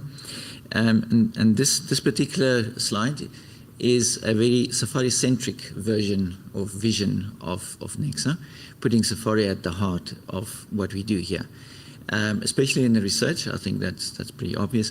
So this graph or this slide tries to convey the message that from SAFARI things branch out to the research, to the products that Gavin just covered, advanced manufacturing. Because of the challenge that you have from SAFARI, you have to push up your engineering. You have to push up your human capacity development through even the artisans and technicians. There's a certain level that you require. And SAFARI pushes those boundaries, requires that from the rest of the Necsa. And then the fuel cycle, sometimes not that obvious, but SAFARI isn't, after all, a nuclear reactor. It is the forebode that you need when you want to deal with power reactors. You need to have a research reactor. And that's why the NPR is so important for the rollout of a future nuclear program in the country. And underlining all of this, there is SHEC, licensing and safeguards, and I think Chris has made that point beyond doubt. I'm going to jump into a little bit to the research because I think that's my forte and is what I asked to talk about. And I just wanted to also reflect on the DAX review. Kevin, you're really saying that's only commercial. No, it wasn't. What was important is how many publications could Necsa put on the table for that review panel. And that half saved the day. Yes, you saved the other half of your money, but the DAX review, it was still the Department of Art, Cultural Science and Technology, and it's certainly the later CEO, Rob Adamson, who looked at the papers and that were some of you and me and we're publishing at that time. And also what the neutron diffraction facility was doing. Now, and I'm showing this picture because if you, at Safari, everybody eye shines, they see the pool. If you look down at the bottom, there's some funny instruments there, right? And those are the diffraction instruments. And they do some things, and I'm just going to show you what they can do for you. This is a non-destructive testing. You can see inside the spring where there is stress. So this is a spring that comes from industry, has been stressed, and you can see, which with a normal X-ray you can't because X-rays don't penetrate steel.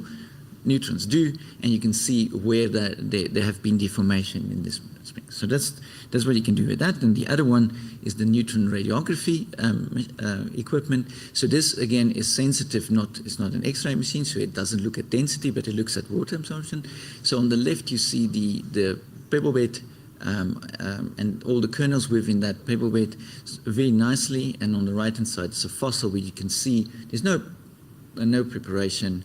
There's no damage or deconciliation during, and you can look at these fossils. And this is where I think it's Mrs. Pless ended up way back to determine some non-destructive testing. So this is a proud history, and just to also show that we try to be relevant with tomography.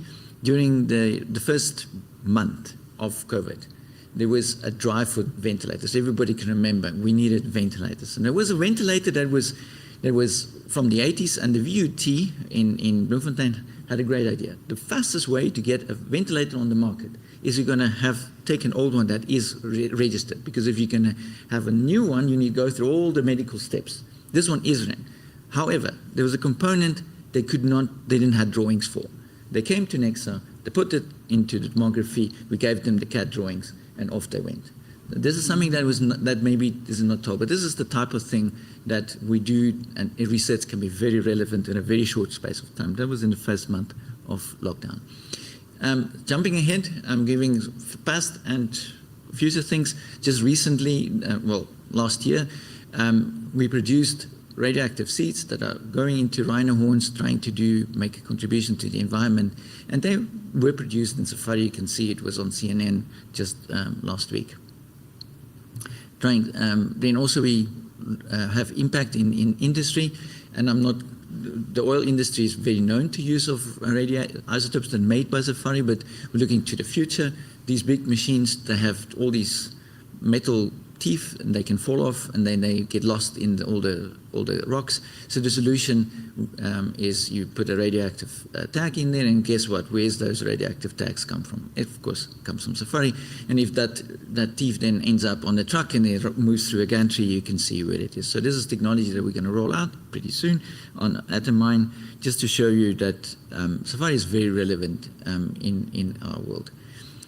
I'm going to skip this because Gavin has covered this, but just to say we are poised in nuclear medicine in an era where Novartis yesterday estimated that the product that is here on display will bring them $10 billion per annum. That's what they postulate in terms of cancer therapy. And the picture shows for itself. Right? From the left is a patient, and a courtesy again of Professor Teche. So the patient is highly metastasized with cancer. PSA of 782. This is almost, people wonder why he is still alive, and you can see to the right, after a number of cycles, this patient is disease-free. This is what can be done, and this is why there's so much excitement about nuclear medicine, and Safari will play, and the future NPR, a tremendous role in making these things available to our patients locally and abroad. Do we do these things alone? No. And just looking at the South African landscape, on the left you have the R&D. The target is to the right, get it to patients, get it to your physicians. And in between there's a role for the new kid on the block, for Numerai. ITEMA, our sister entity, plays an important role. NTP plays a role. And this is actually a system that is working very well in the country. And we are looking forward to moving more compounds from left to right. I was asked also to say something about collaboration. So it's interesting if you look at the IA website, how many reactors are there? In fact, there are a lot, 840, but only 225 remain operational at this point in time. So we're one of those. Many of them are just switched on once a week. They're called trigger reactors. They switch on once a week, maybe once a month. But not many are run, as 5 to 10 that are run as efficiently as SAFARI. And if we then say, do we collaborate? Yes, we do. And this is a slide trying to, and it was difficult to make the slide. So in the background, you have the IEA, all the operating reactors where they are, and the numbers indicate how many reactors in the countries. For instance, in Brazil there are 4 reactors, not all operational, but to the same level. But so you can see on the left. So this is a non-exhaustive list. We're trying to cover, and we are collaborating on the beamline research with many entities, and on the radiation, the list is longer than the slide allowed for. And I think a number of these are mentioned. I'm not going to go into specific details. Just to give you a flavor of collaborations is key to science. As publish is important, so is collaboration. And then the last slide, which was the most difficult of my assignment for today, and is okay. So what did SAFARI do in terms of training? So this is the most unscientific slide I've ever produced because there is no standard deviations on these numbers. Sorry, guys. I had to revert to bigger than, and that is awful. And the reason for this is basically a 25-year, and the history is just not there. What happened before 2000? And there's something that I think take home. When we do the MPR, let's lock these things. Every master's, PhD, we need to have a file somewhere logging this. Some other reactors do this very diligently. ANSTO can tell you exactly how many papers, exactly how many students and passed. So again, this is just an indication. The numbers are for sure much bigger than it's on the screen. PhDs, MScs, for in-house, for direct staff. Chris talked about BTech. I'm not sure whether his BTech qualifies from SAFARI, but meaning was he working at SAFARI or was he doing somewhere else? That's another thing. Is it SAFARI related or is it the other aspects that Necsa was doing? Indirect, I just put a number of 50, but important. IA fellows come here, we have expert missions, we're running training courses, and it just, well, maybe one small highlight is the leader of the diffraction program in the 80s, Professor du Plessis, was the head of that program, and he was one of the first A-rated scientists in the country, showing that the output that comes from research is highly valued. And with that, I conclude. Thank you.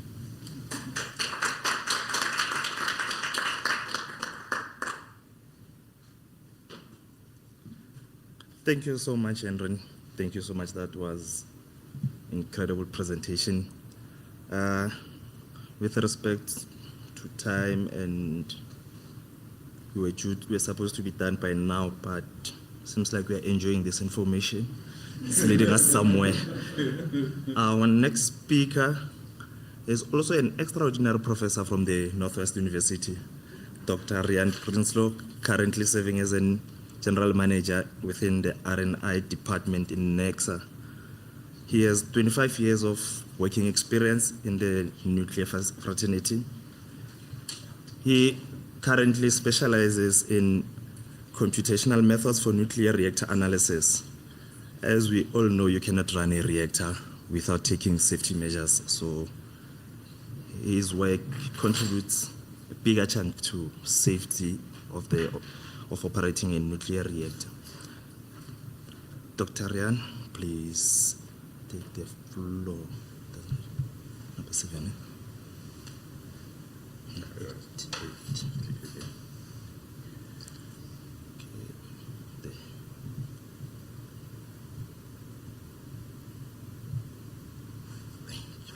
Fantastic. Okay, thank you very much, Tatu. It is truly an honor for me to be in this environment today, to be invited by the young nuclear professionals to speak among all these colleagues that I revere so much. Also to the group CEO, it's very nice to be in your presence today. So a lot was said about all the contributions that go into making a reactor like SAFARI-1 do what it does. So I want to invite you in this talk into one of the others that I guess is a little bit more virtual and less real, in the sense that this is the space of computational analysis, where we take things offline for a while, try to understand them theoretically and computationally, but hopefully still adding a lot of value to the operation of the machine itself, to be sure that that which you intend to do in the cycle that's to come, or the year of operation that's to come, is from a safety and utilization perspective more or less ensured before you do it. So I'll tell you briefly about the department within the research and innovation space called RRT, Radiation and Reactor Theory, that takes care of simulation and modeling support. So this is also one of the children, I would say, of SAFARI. Actually, Gavin Ball that spoke earlier had his roots also in this department. And then one of the children that was born in this space is something called the Oscar system. It's a calculational system that was in-house developed here at Necsa, so I'll tell you a little bit about that, about its application areas, and then try to link that to how computational methods can help nuclear technology development. And in conclusion, remark on what opportunities this area could present to young nuclear professionals, what kind of projects might lie ahead, and what are the areas of interest. So just briefly, before we get into the details, so the RRT department tries to cover a number of areas of theoretical support. So there's neutronics, and that tries to understand where the neutrons go. There's thermal hydraulics that tries to understand where the heat goes. There's radiation transport, where we try to understand where the gammas, the alphas, and the betas go. And then all of these wrap up together in safety analysis or utilization analysis for the machine. And not only for SAFARI, of course, that any nuclear installation on the Necsa site, or in some cases outside of the Necsa site, I'll mention some, need this kind of assessment. And we've heard more from a number of speakers about how regulatory requirements have become more stringent, and that impacts heavily on the computational support. So we need to show that we can do it well, that we know within what margins we can calculate things, so that the regulator can have confidence that what we predict is most likely reasonably accurate. And a lot of that culminated into a system that was developed, and I will show you now its timeline and lifeline, because I think going through some history is appropriate today. And I was surprised actually by what I found. So a system called OSCAR, which stands for the Overall System for Calculation of Reactors. It's a little bit of a vain name. It's maybe not completely all that, but you know, you dress for the job you want, not necessarily the one you have. So this has become a large piece of infrastructure, a software piece of infrastructure that has also resulted in a lot of careers being developed, masters, PhD thesis, many publications, some external income, but all of that in the service of supporting SAFARI-1's operation. However, before getting into that detail, I feel it's incumbent upon me to share with you a little bit of reactor physics. And I'll do this quickly, but the reason I thought this might be of interest is because the life cycle of a neutron, which spans 20 microseconds plus minus in the reactor, is the fundamental building block on which SAFARI has operated for 60 years. And SAFARI's capability of controlling those 20 microseconds has been at the heart of its success. But also, as we'll go through this little quick life cycle of a neutron, I also got to thinking that this is very similar to us in developing our careers in the nuclear industry, we go through very similar challenges as the average neutron.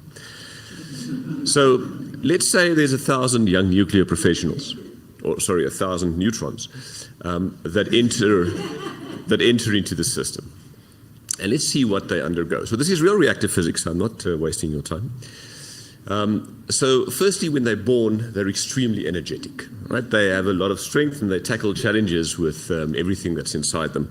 And that's good. You can see as we get older, we still retain some of that energy, but you know, Sajaku definitely had, let's say, more than maybe Koos, you know.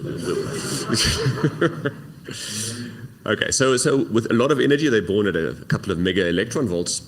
And then the first thing that happens is some of them escape the system, right? So this happens to us all. Sometimes we continue postgraduate studies, or maybe we don't, right? So some of them escape. Then they start facing challenges in their lives. The neutrons have to pass through the challenge of being absorbed by things in the core that we don't really get value from. You know, there's lots of parasitic absorbers in the system. And this is like trying to find your way in your career. There's lots of things that can pull you in different directions, but eventually we would like you to make your way through somewhere into the science or the STEM areas, because that would help the nuclear industry. And as you start to settle and you've lost a lot of energy, because this bouncing around through the system, you lose some energy and you start to settle in an environment where you're comfortable, maybe this is starting to work in the sciences. And that's what the neutron also does. It reaches thermal energies and it starts to be on the verge of being useful to a reactor. However, some do get absorbed not in the uranium. And that could be like people accidentally landing in IT or engineering or some other STEM field that doesn't help the nuclear industry. It's useful to the country. It's a good utilization. It just doesn't help the nuclear industry. But a small proportion, let's say about 400, okay, this is exaggerating, I guess, but 400 of the initial 1,000 neutrons make their way to fissioning in uranium. They end up and they're appointed here at Necsa and they work in the nuclear industry. And that's what we want, because if we can have a critical chain reaction where as you get appointed, you start training others.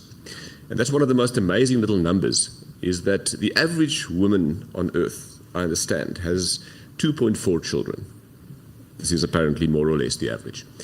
The amount of neutrons produced from a fission reaction, on average, is also 2.4. So this is the magic number for a sustained chain reaction on the planet or in the reactor. And if we manage to have 1,000 neutrons or more that come back to push the system forward, we have a critical system, and that's where the reactor likes to operate. Constant flux at the level that you are comfortable with, and it can sustain itself. Right, so this is your introduction both to a career in nuclear industry, but also to reactor physics. So when we do simulation support for the reactor, we don't quite calculate it like this. Right? In principle, it's close. Fortunately, we have to solve this equation. So if you've been studying engineering, physics, and you're interested to maybe work in this virtual simulation world, you like equations and you like getting them implemented on computers, reactor physics and computational simulation might be a career for you. Please don't be completely put off by the equation. It's there to scare you. It can become easier. So in practice, of course, we don't solve the 7-dimensional problem by hand. We use computational code systems such as Oscar. So I had a look at Oscar. It's a system that has and I've worked with it for 25 years. It has a couple of thousand, no, hundreds of thousands of lines of code. It's a piece of infrastructure on its own. So I wanted to see where it started, how old it is. We often tell each other, yeah, it's quite old. And I found that the first indication of a publication that talks about development of Oscar was 1987. That means it's not 60. SAFARI, of course, wins because this is one of its children, but it's pushing 40. So I would like to ask the group CEO when we get to 2007, 2027, if we can maybe have just a small party also for Oscar. Would be nice. Yeah. So similar to what the story Gavin told about having commercialization opportunities for the innovations around Safari. There was also the idea that Oscar could have a footprint for international use, as it's a system initially designed for PWRs, but later then translated to modeling research reactors. And it seemed to have found a good niche because of its PWR roots to be quite capable in solving research reactor problems. Actually, modeling a research reactor could be potentially judged as more difficult than modeling a power reactor. So 1994 was the first time where Oscar had some international exposure, and trying to drive that international exposure. I think Gavin was part of some of those initial efforts. He mentioned going around trying to encourage people to buy isotopes. Well, he was also encouraging people to buy Oscar. It seems he has that business-minded approach. So between 2001 2004, 3 international research reactors, and these are some prominent ones, started using Oscar, and they actually all still do, with the exception of the R2 reactor in Sweden, because it was in the interim decommissioned. But the HOR reactor in the Netherlands at TU Delft and the HFR reactor at the Petten site in the Netherlands still today use the Oscar system to support operation, and I'll show you in what ways that happens in a slide or two. So I noticed it takes us about 10 years to make a major release of Oscar. That's a little slow maybe, but in 2009 we had the first release of Oscar 4. 1994 was Oscar 3. And 2019 was quite a big, bold step in releasing Oscar 5, which expanded its capabilities quite a bit. We added some international users. So the McMaster reactor in Canada got added. There was a period where one of the new up-and-coming SMR reactors, that ultra-safe nuclear concept, was using Oscar. They've since changed course and also changed where the company was going. And we're in a feasibility phase for evaluating whether the Pallas reactor would in fact use Oscar. And the value in these cooperations is spectacular, because we share a lot of safety-related approach and improvements to how the support to reactors can be done between these users. And of course, a lot of that benefit can come back to us, but also the developments we have here can serve other reactors. And as Gavin mentioned, it's a bit of a family, and Koos also said that if other reactors have difficulty in isotope production and they go down, then the others are impacted. So there's value in collaboration. Anyway, this is the timeline around Oscar. One slide of marketing, won't go too far, but it's a system that's both a commercial and research tool. I'm pretty sure that if you add the masters, PhDs, and publications that came from the Oscar environment to Jan Rein's sum, it will get significantly bigger. I think the numbers in this space are probably pretty much the same as what you had there, and I think they actually all also contribute or originate from Safari as a parent. So I'll leave the slide for you to ponder. If I don't know if they get shared with participants, but I won't go into all the details. But Oscar 5 is a system that we're quite proud of. You can see models on the right-hand side of different reactors that we've benchmarked against and that we still support and support operation of. And the user base that we currently have is this at the bottom with a couple of icons. But yeah, details I will leave for now. Just in an idea of what a system like Oscar does, so my second last slide, I'm getting there, I hope I'm still more or less on time. So if we start from the left, I would say that there's probably 5 major application areas of the computational space. So the one is training, and here it's really quite interesting how we end up learning about how a reactor operates by running a simulation of the reactor and seeing what it tells you. You can learn about all the equations and you can try to understand the phenomena, but when they all culminate into a machine's operation, that's quite a difficult thing to get a feel for. And software can give you that feel, not as good as the real reactor. Chris gave me a quick look there, but it gives you a great way to understand how that's why it's called reactor physics. It's not actually physics, it's the physics of the reactor and how it as an instrument or an organism behaves. So a lot of value in training with a system like Oscar, getting best practice approaches to how code should be used. Research area is quite active. We try to make develop new methods and new codes that can be incorporated into the system, improving the support to operating facilities. Some of the areas that are of interest these days is moving towards higher and higher fidelity modeling, which uses more and more computing power, which is more and more expensive, Mr. CEO. And then, of course, a new very interesting area is the machine learning and AI space, which yeah, there are very exciting projects where you can start considering something like a digital twin, which is a hybrid between the actual operating reactor, its plant data feed, and computational systems that then model and integrate that information. So design support is probably one of the most important areas. So you can do design assessments. Equilibrium studies is trying to say the things you change in the reactor today, how will that influence it in a year from now? Because a reactor has a memory, and that memory is stuck in the burn-up of the fuel. And to look ahead for 1 and 2 years is actually possible.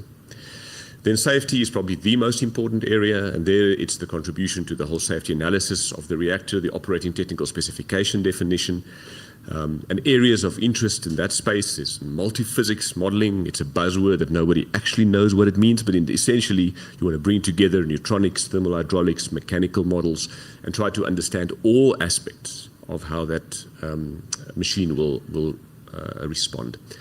And then probably Oscar's most extensive use area is in supporting reactor operation.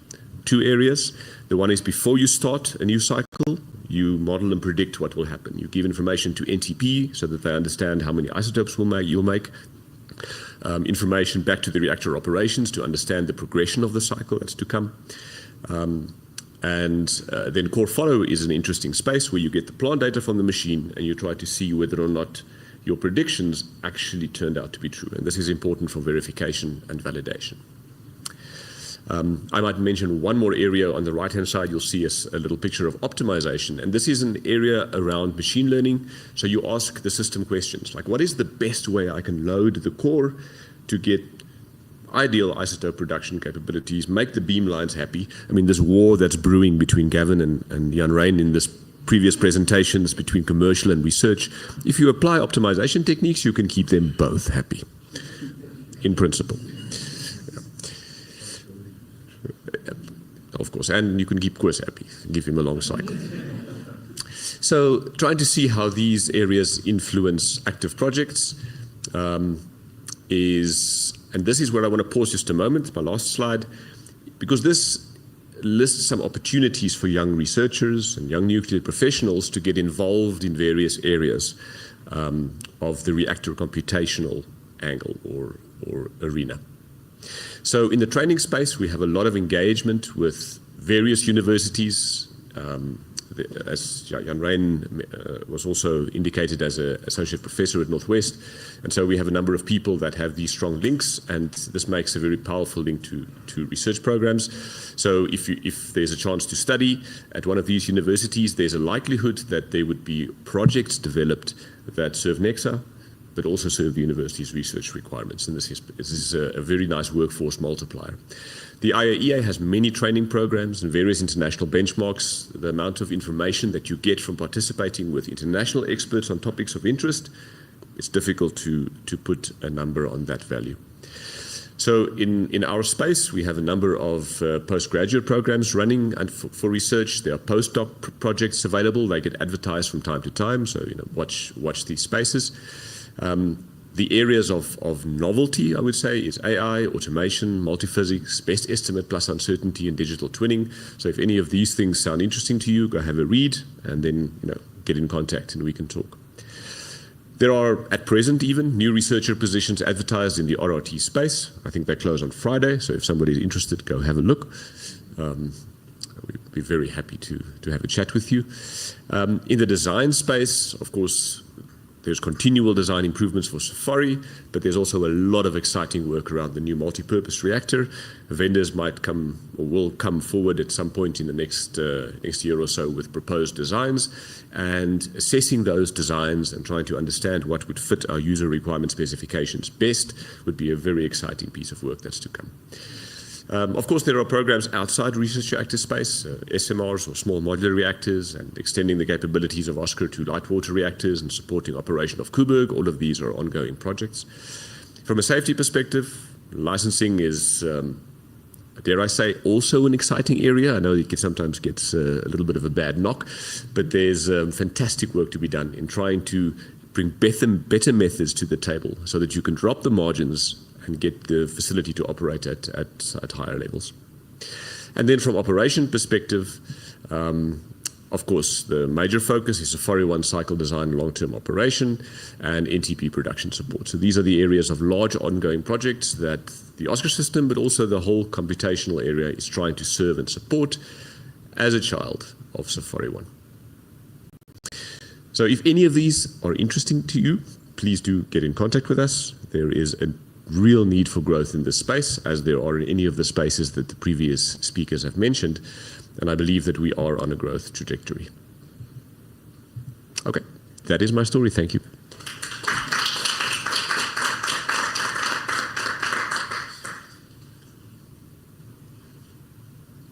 Thank you so much, Iran. You have really bombarded us with so much insightful information. Yeah, I think, Mr. CEO, part of the question you've asked earlier as to what is the youth going to do to carry the legacy going forward, Rian has given you a challenge that the space is open for research. Those who are interested will go through.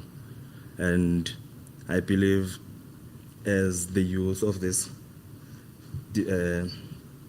institute, with the opportunities that are presented to us for research and growth, we will present the next speaker, which is one of the neutrons that never lost its energy through this path.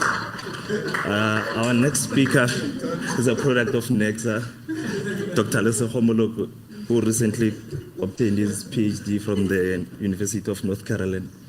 Is here with us. He's currently a research leader in the RRT, right? So he will carry us and present to us the opportunities that are within the space that we're operating in, and which this is the one.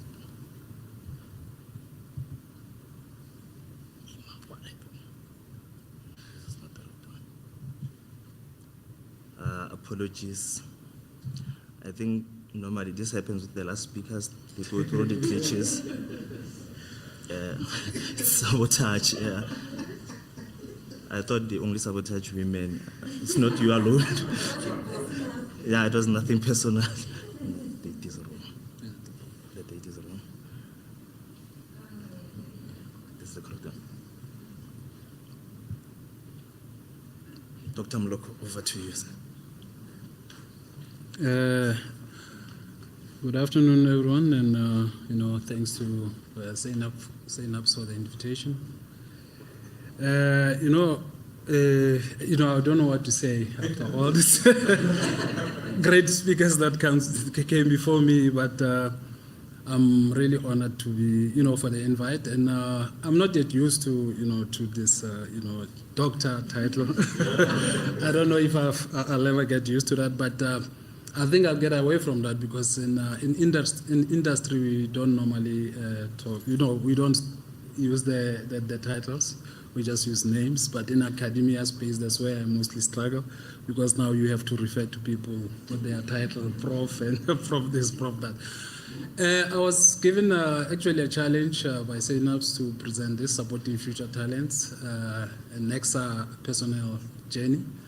I didn't really know what to, how to present this or where to start, because normally in Setswana, like as Ms. Tolo have said, is that moto haipoke. It directly translates to saying you don't, a person doesn't praise, you don't sing praises for yourself. I mean, you let other people do it.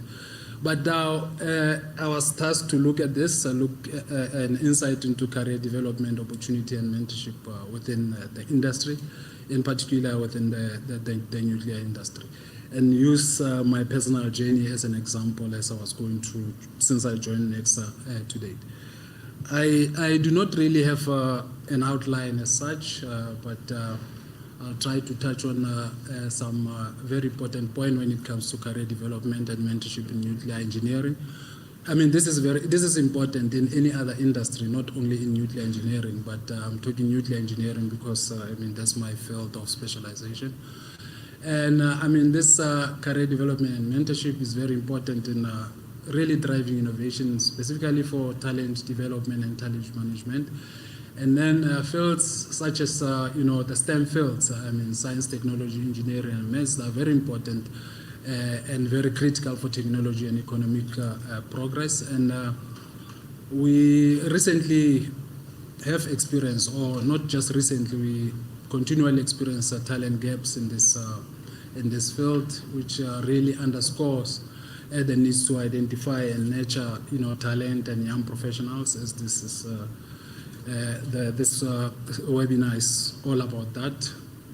And there are actually barriers that are, that are limited or limiting this, talent management, career development, such as access to education, and in the main, funding, is a very serious problem, and we experience it as researchers who really wants to mentor students, develop students, and things like, again, all this hinders the career progression, especially in developing countries such as South Africa.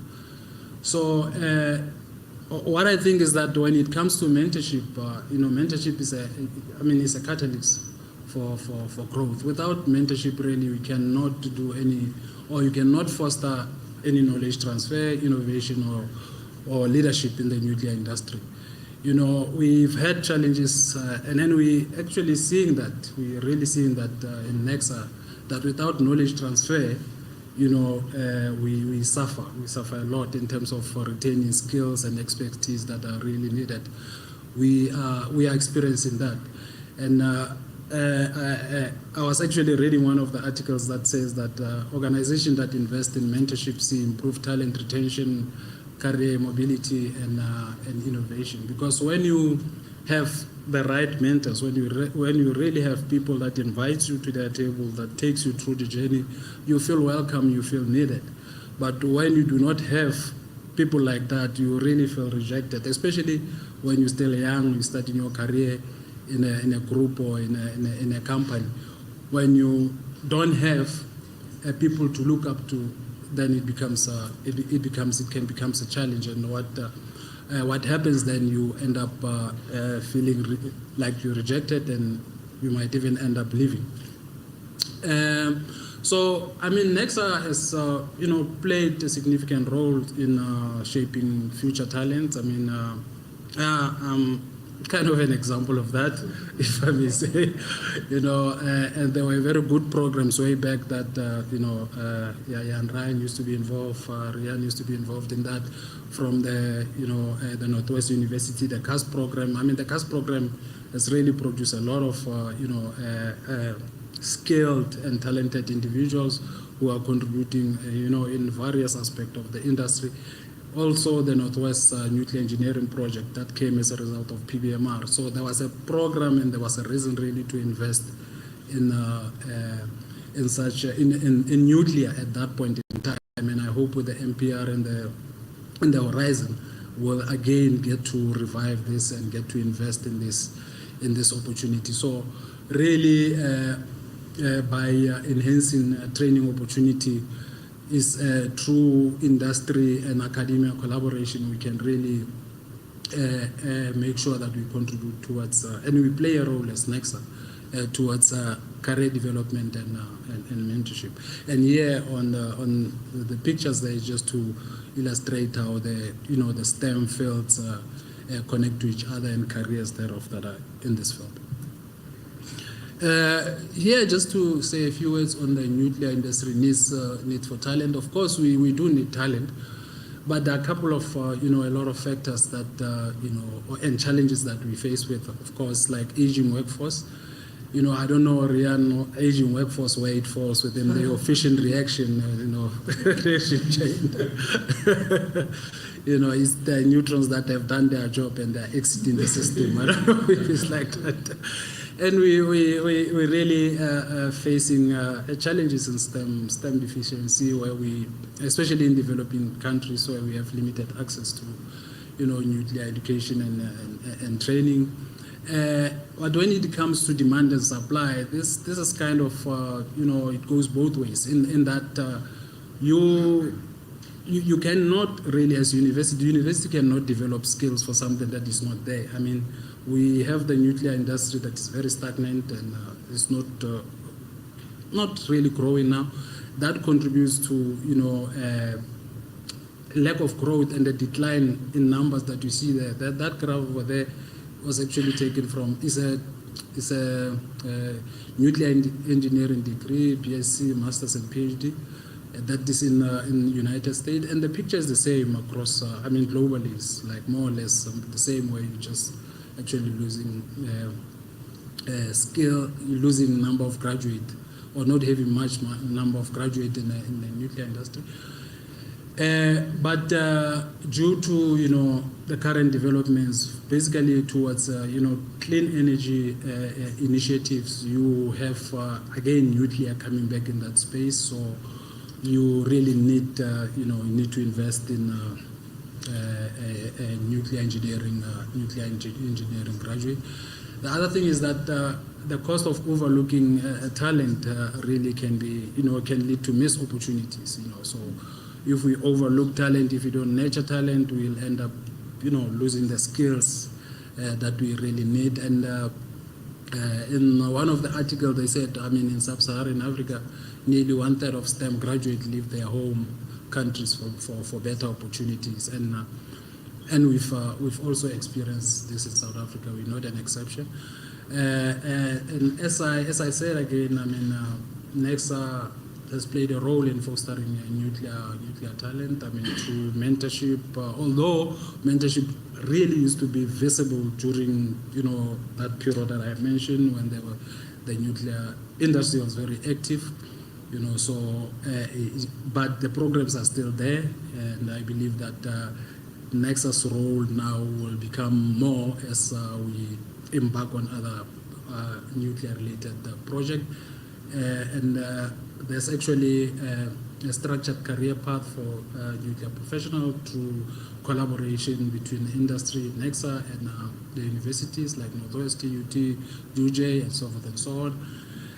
And there are specialized training research projects, and then we have national and international collaboration. And I can say I've experienced this. This specialized training. I'm a product of that. And we have also, or Necsa support also school programs through National Science Week, exhibition, curricular support for high school. I mean, this is very good because you target them while they are young, and you get to introduce them to STEM fields, STEM areas, and they get to really know their path at an early age.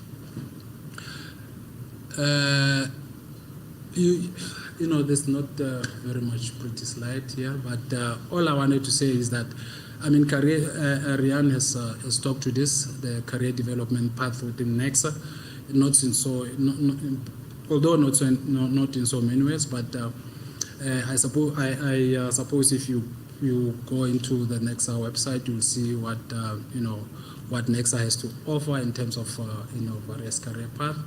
We have reactor analysis, reactor engineering, you can go into reactor operation, and I'm being biased here. I mean, I come from analysis, I come from simulation, hence the nice picture over there from our models, simulations. When it comes to education and training, Necsa has has scholarship, bursary, which I believe they've been previously they were just held back because of some financial constraint. I believe now the bursary scheme and so forth and so on is coming on board, and we normally have internship and graduate that end up being employed in Necsa. And we actively participate in various conferences. I mean, those are the conferences that a typical reactor physicist would attend. We partnered with the university as well, as I've indicated. And there I was just trying to show a progression. In R&I, as a researcher, you go to senior, you start as a researcher, you go to senior researcher, chief researcher, and research leader, but you do not necessarily have to be a research a chief researcher before you become a research leader. You can be from senior. You can actually be a research leader, and you have a senior or general manager. And at that very same level, we have specialists or a principal scientist, and you can be a group executive. So that's just to show you the typical career path or development within the RNI space. I mean, this applies to other areas or other groups within Necsa. So now let me come to this, what I was invited to talk about mainly. I mean, the personal path, challenges and success stories. I started, I started a long time ago, way back. Well, I had a BSc Physics, Applied Mathematics, which I did in Nelson Mandela. They've dropped the Metropolitan, it's just Nelson Mandela University, which was former UPE. I studied there, and what I was talking about when I referred to the school programs is exactly this that I have in brackets there, lack of mentoring and really support at high school level, because I never had this. I only started now thinking about what I'm going to do when I get to university when I was in matric. I mean, and then that really, you can imagine it delay your progress even at university, because you are parachuted to something that you never planned for. So it's very important that when, that's why I was saying catch them while they are young, so to show them that, okay, these are careers that you can really venture into. And I had, they didn't load the correct presentation. But anyway, so I did a master's in applied radiation science. Sometimes after I completed my BSc honors, went back to Mafikeng, I did applied radiation science, which was undercast, and that's where I encountered people like Jan Ryan and a lot of others within Necsa, like Rian. In actual fact, the first master's that I did was supervised by Dr. Andrew Graham, who left us. I think was used to work in Necsa, and assisted by Rian over here. And the second one, which I felt that I had to do it when I was in the group that talks nuclear, that talks reactor physics. I mean, the applied radiation science master's was more a general. It was covering the whole scope of the industry, but it was more specific and specialized. But now when you walk around the RRT passages, they talk real stuff. Now I had to now go and enroll for the MSc in nuclear engineering with the Northwest University, and Necsa really supported me through that. I mean, here I was supervised by Professor Melda, and supported here at Necsa by Johan van Rooyen and Mr. Sergio Koronczewski. Yeah, so, yeah. And then again, I mean, really Necsa supported those both the master's programs through bursaries, lecturing, supervision, and mentoring, as I said, and then you really had hands-on, where in a way that the project that you did, you had to be here, do them physically, model in Oscar, and in all other codes, software codes that we had there.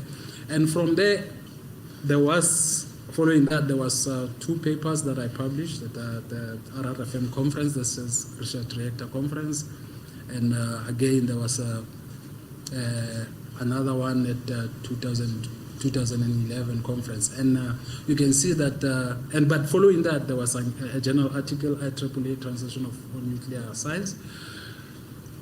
And there was a huge gap, very huge gap there of just nothingness. But now that again was not only because of mentorship, lack of mentorship, but again I feel that it was like somehow a bit of sitting back and not really seeking opportunities. But again, to seek opportunities, there has to be something that encourages you to do that. You can't be in an environment where you feel intimidated. When you look at people, then they're unapproachable. So what do? Then you become desperate and all that. So I think those years, it was like, I was feeling out of space, but somehow I now started looking around what was there available. That's when I applied for a joint initiative on priority scale acquisition, GIPSA. That was just an initiative between South African government and the French government, where they had this program similar as the WNU, the World Nuclear University, where you have the six-week program where you have leadership courses, and after that you have an internship. I was lucky to have an internship with Arriva TA in Axum Province, beautiful. And I had some other people are going there, for that to the Arriva conference, so you'll enjoy it there. But colleagues, I'll have to tell you, it was not easy, being in a difficult, in a very beautiful place. But I had to really work in exchange. And then since these guys, the Arriva TA, they mainly supported simulation for nuclear submarine and reactors around France. So while I was there, I was under surveillance 24 hours. So that I don't know what the reason mainly could have been that maybe I might lay my hands on some important information and bring it back to to Necsa or so forth. But following that, I had discussion to do a PhD. And then that led to the secondment in the CA Cadarache in France, which started in 2013. And a lot of people were behind this in terms of support. I remember Dr. Javi Nochnotal, I remember even the G then, the CEO then, and so there was a lot of support, the line management, and that's where I developed a benchmark based on SAFARI-1 modeling, and used the CA codes in French. Of course, I had to model in French, read use a manual in French, so it was not easy, it was tough. But most importantly, I participated in the JHR Scientific and Technical Seminar. Very interesting. I think if we can adopt an approach like this for the MPR, it would be very helpful. These guys, there's a yearly seminar where they come and share. They have project based on, they are mainly focused on in experiments, and then they would be designing this loop, that loop, and then there would be projects surrounding that. So during the technical seminar, they would really come and give feedback on that. And as you can see there, this was more than about 10 years ago. The building was standing behind that's JHR there. That's 10 years ago. Because I left in 2015. There's a picture from 2015, and the Tokamak ITER, they were really, they had built the first floor, But now it's 10 years later, what has happened? So these are things that we need to really learn from. We need to take lessons from this as we embarked on building the MPR, because we don't know if this might end up as a white elephant, but I think it will come to be commissioned. Let's hope so. But these are just one of the examples that it won't be easy as we embark on building the MPR. Okay, going back. Now, just quickly coming to this, my PhD dream started in 2006 when I was at one of the conferences. I met a guy, a doctor called Simon Day from McMaster University, and some very old men from Oak Ridge.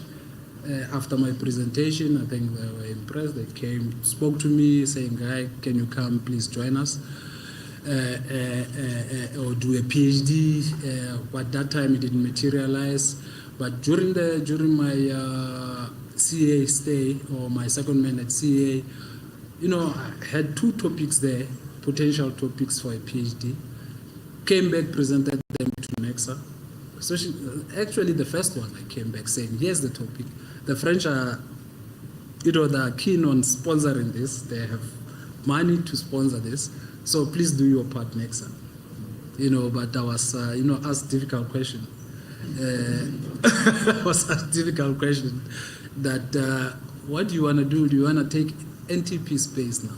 I mean, how would you accommodate you? Because this was mainly experimental work, you know, coupled with simulation. So then, you know, I had to, you know, it was like, you know, one of the, I don't know how I did it, but I summoned a lot of people, high, you know, senior managers and all. I don't know, of course, if you were there, but and some people from NTP as well, but that didn't go through. And the second one didn't actually go through as well. It was to be supervised by Dr. Liel from Oak Ridge as well. So this are the things that, you know, when you go out there and you meet with people, and they see potential and you see opportunity and you talk to them and they present you with this, you come back home, you say, here is what I found, please assist. But after that, got disappointed post the French era, I forgot about them. Now came the US kind of era. But on this point, I really have to thank one of the professor that we collaborate with, Professor Kostadin Ivanov. I mean, he's heavily involved in the nuclear industry, supporting various programs in you know, Northwest, UP, and so forth and so on. So I contacted him, shared with him my interest to do a PhD. After which I registered in 2017, completed a 1 year coursework to just qualify as a PhD candidate, which was very challenging because I had to now compete with you know, young kids. So it was really hectic. But during that time I had an opportunity to do an internship at Oak Ridge, where I had again had an opportunity to draft benchmark specifications, which are now is an official OECD NEA benchmark document, where and then we were one of the participants in this benchmark. I mean, I'm quite proud that, you know, I was able to put or to be an author and contribute to this. And then things after that, of course, I had another topic that didn't go through as well. I had to come back home. You can see from topic number 1 up until the 4th one, it was really trial and error until I got it right and got back home, where I did a topic on integrated neutron simulation and machine learning with uncertainty quantification for reactor core monitoring and safety. It says it all after all these 4 trials. And it was supervised by Professor Bokov and Professor Shu Wu from North Carolina State University. So I see now time is not on my side, but this is the last second slide. So currently I work as a research leader in radiation and reactor analysis group within Necsa, where we really support NTP, SAFARI with simulation support and analysis. And these are some of the benchmark activities that we are involved in as Necsa. We are trying to establish capabilities in artificial intelligence and machine learning through this benchmark. We're trying to establish capabilities as well in you know, LWR modeling through involvement with things like WASBA, LWR, multiphysics modeling.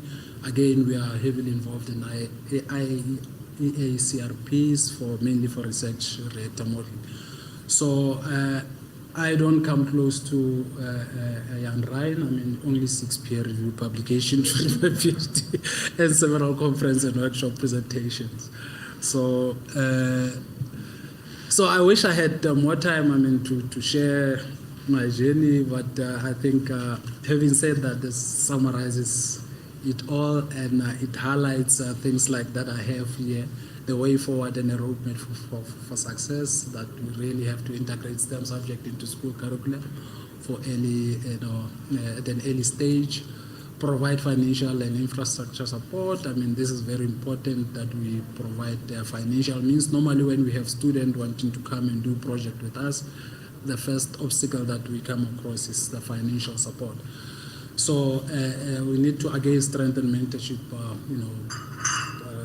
networks and programs, retain homegrown talent, because offer career incentives, research opportunity to prevent brain drain, and as well as foster an inclusive culture, innovation culture. I would like to say thank you on that note. And, thank you.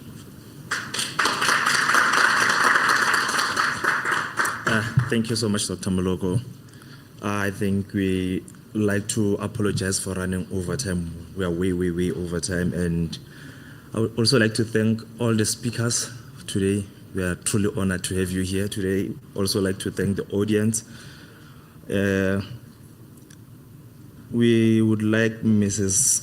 Ntore Khotso, the executive from the Office of the CEO, to give us a vote of thanks, then we are out of here. Thank you so much. Thank you very much.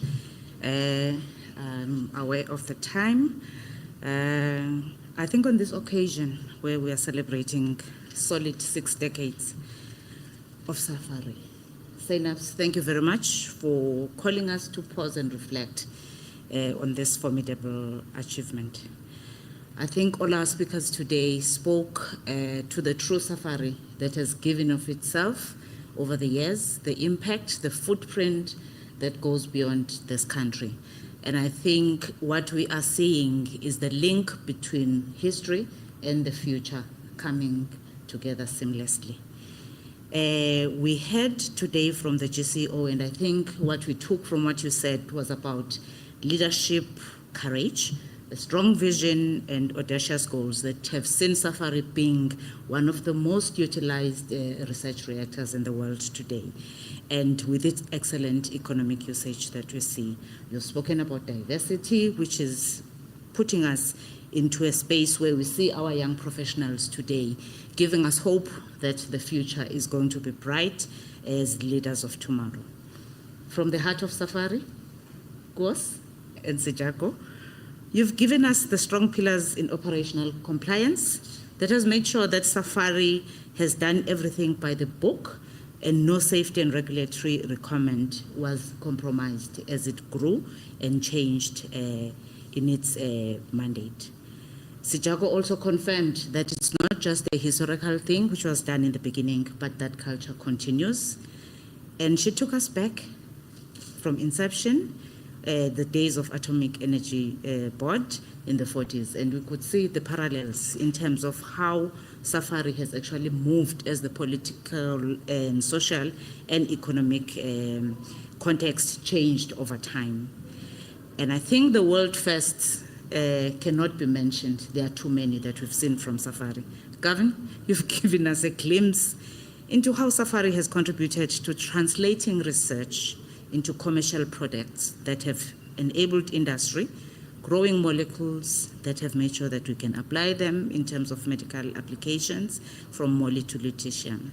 So we have seen how these isotopes have given health, but also emphasizing agility in the business strategy.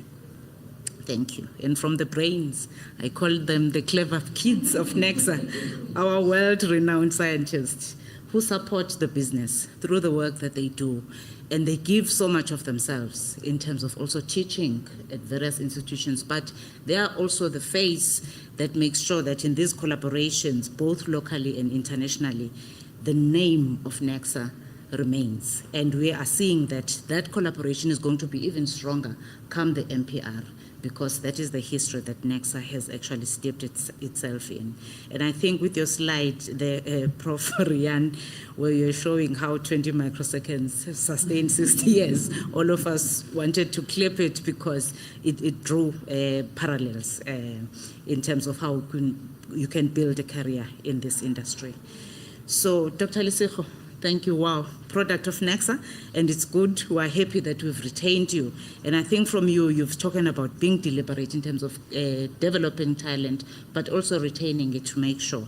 And I think our GCO always tells us that people don't leave us, but skills always follow projects. So in that sense, we're saying is Safari 1060, and we're looking into extending it We also have the MPR, which is a project that we hope will give the STEM graduates opportunities in this industry. And I think also you've spoken about it, that opportunities are there, but you also have to go out and seek those opportunities. And I think it's a point that you've made.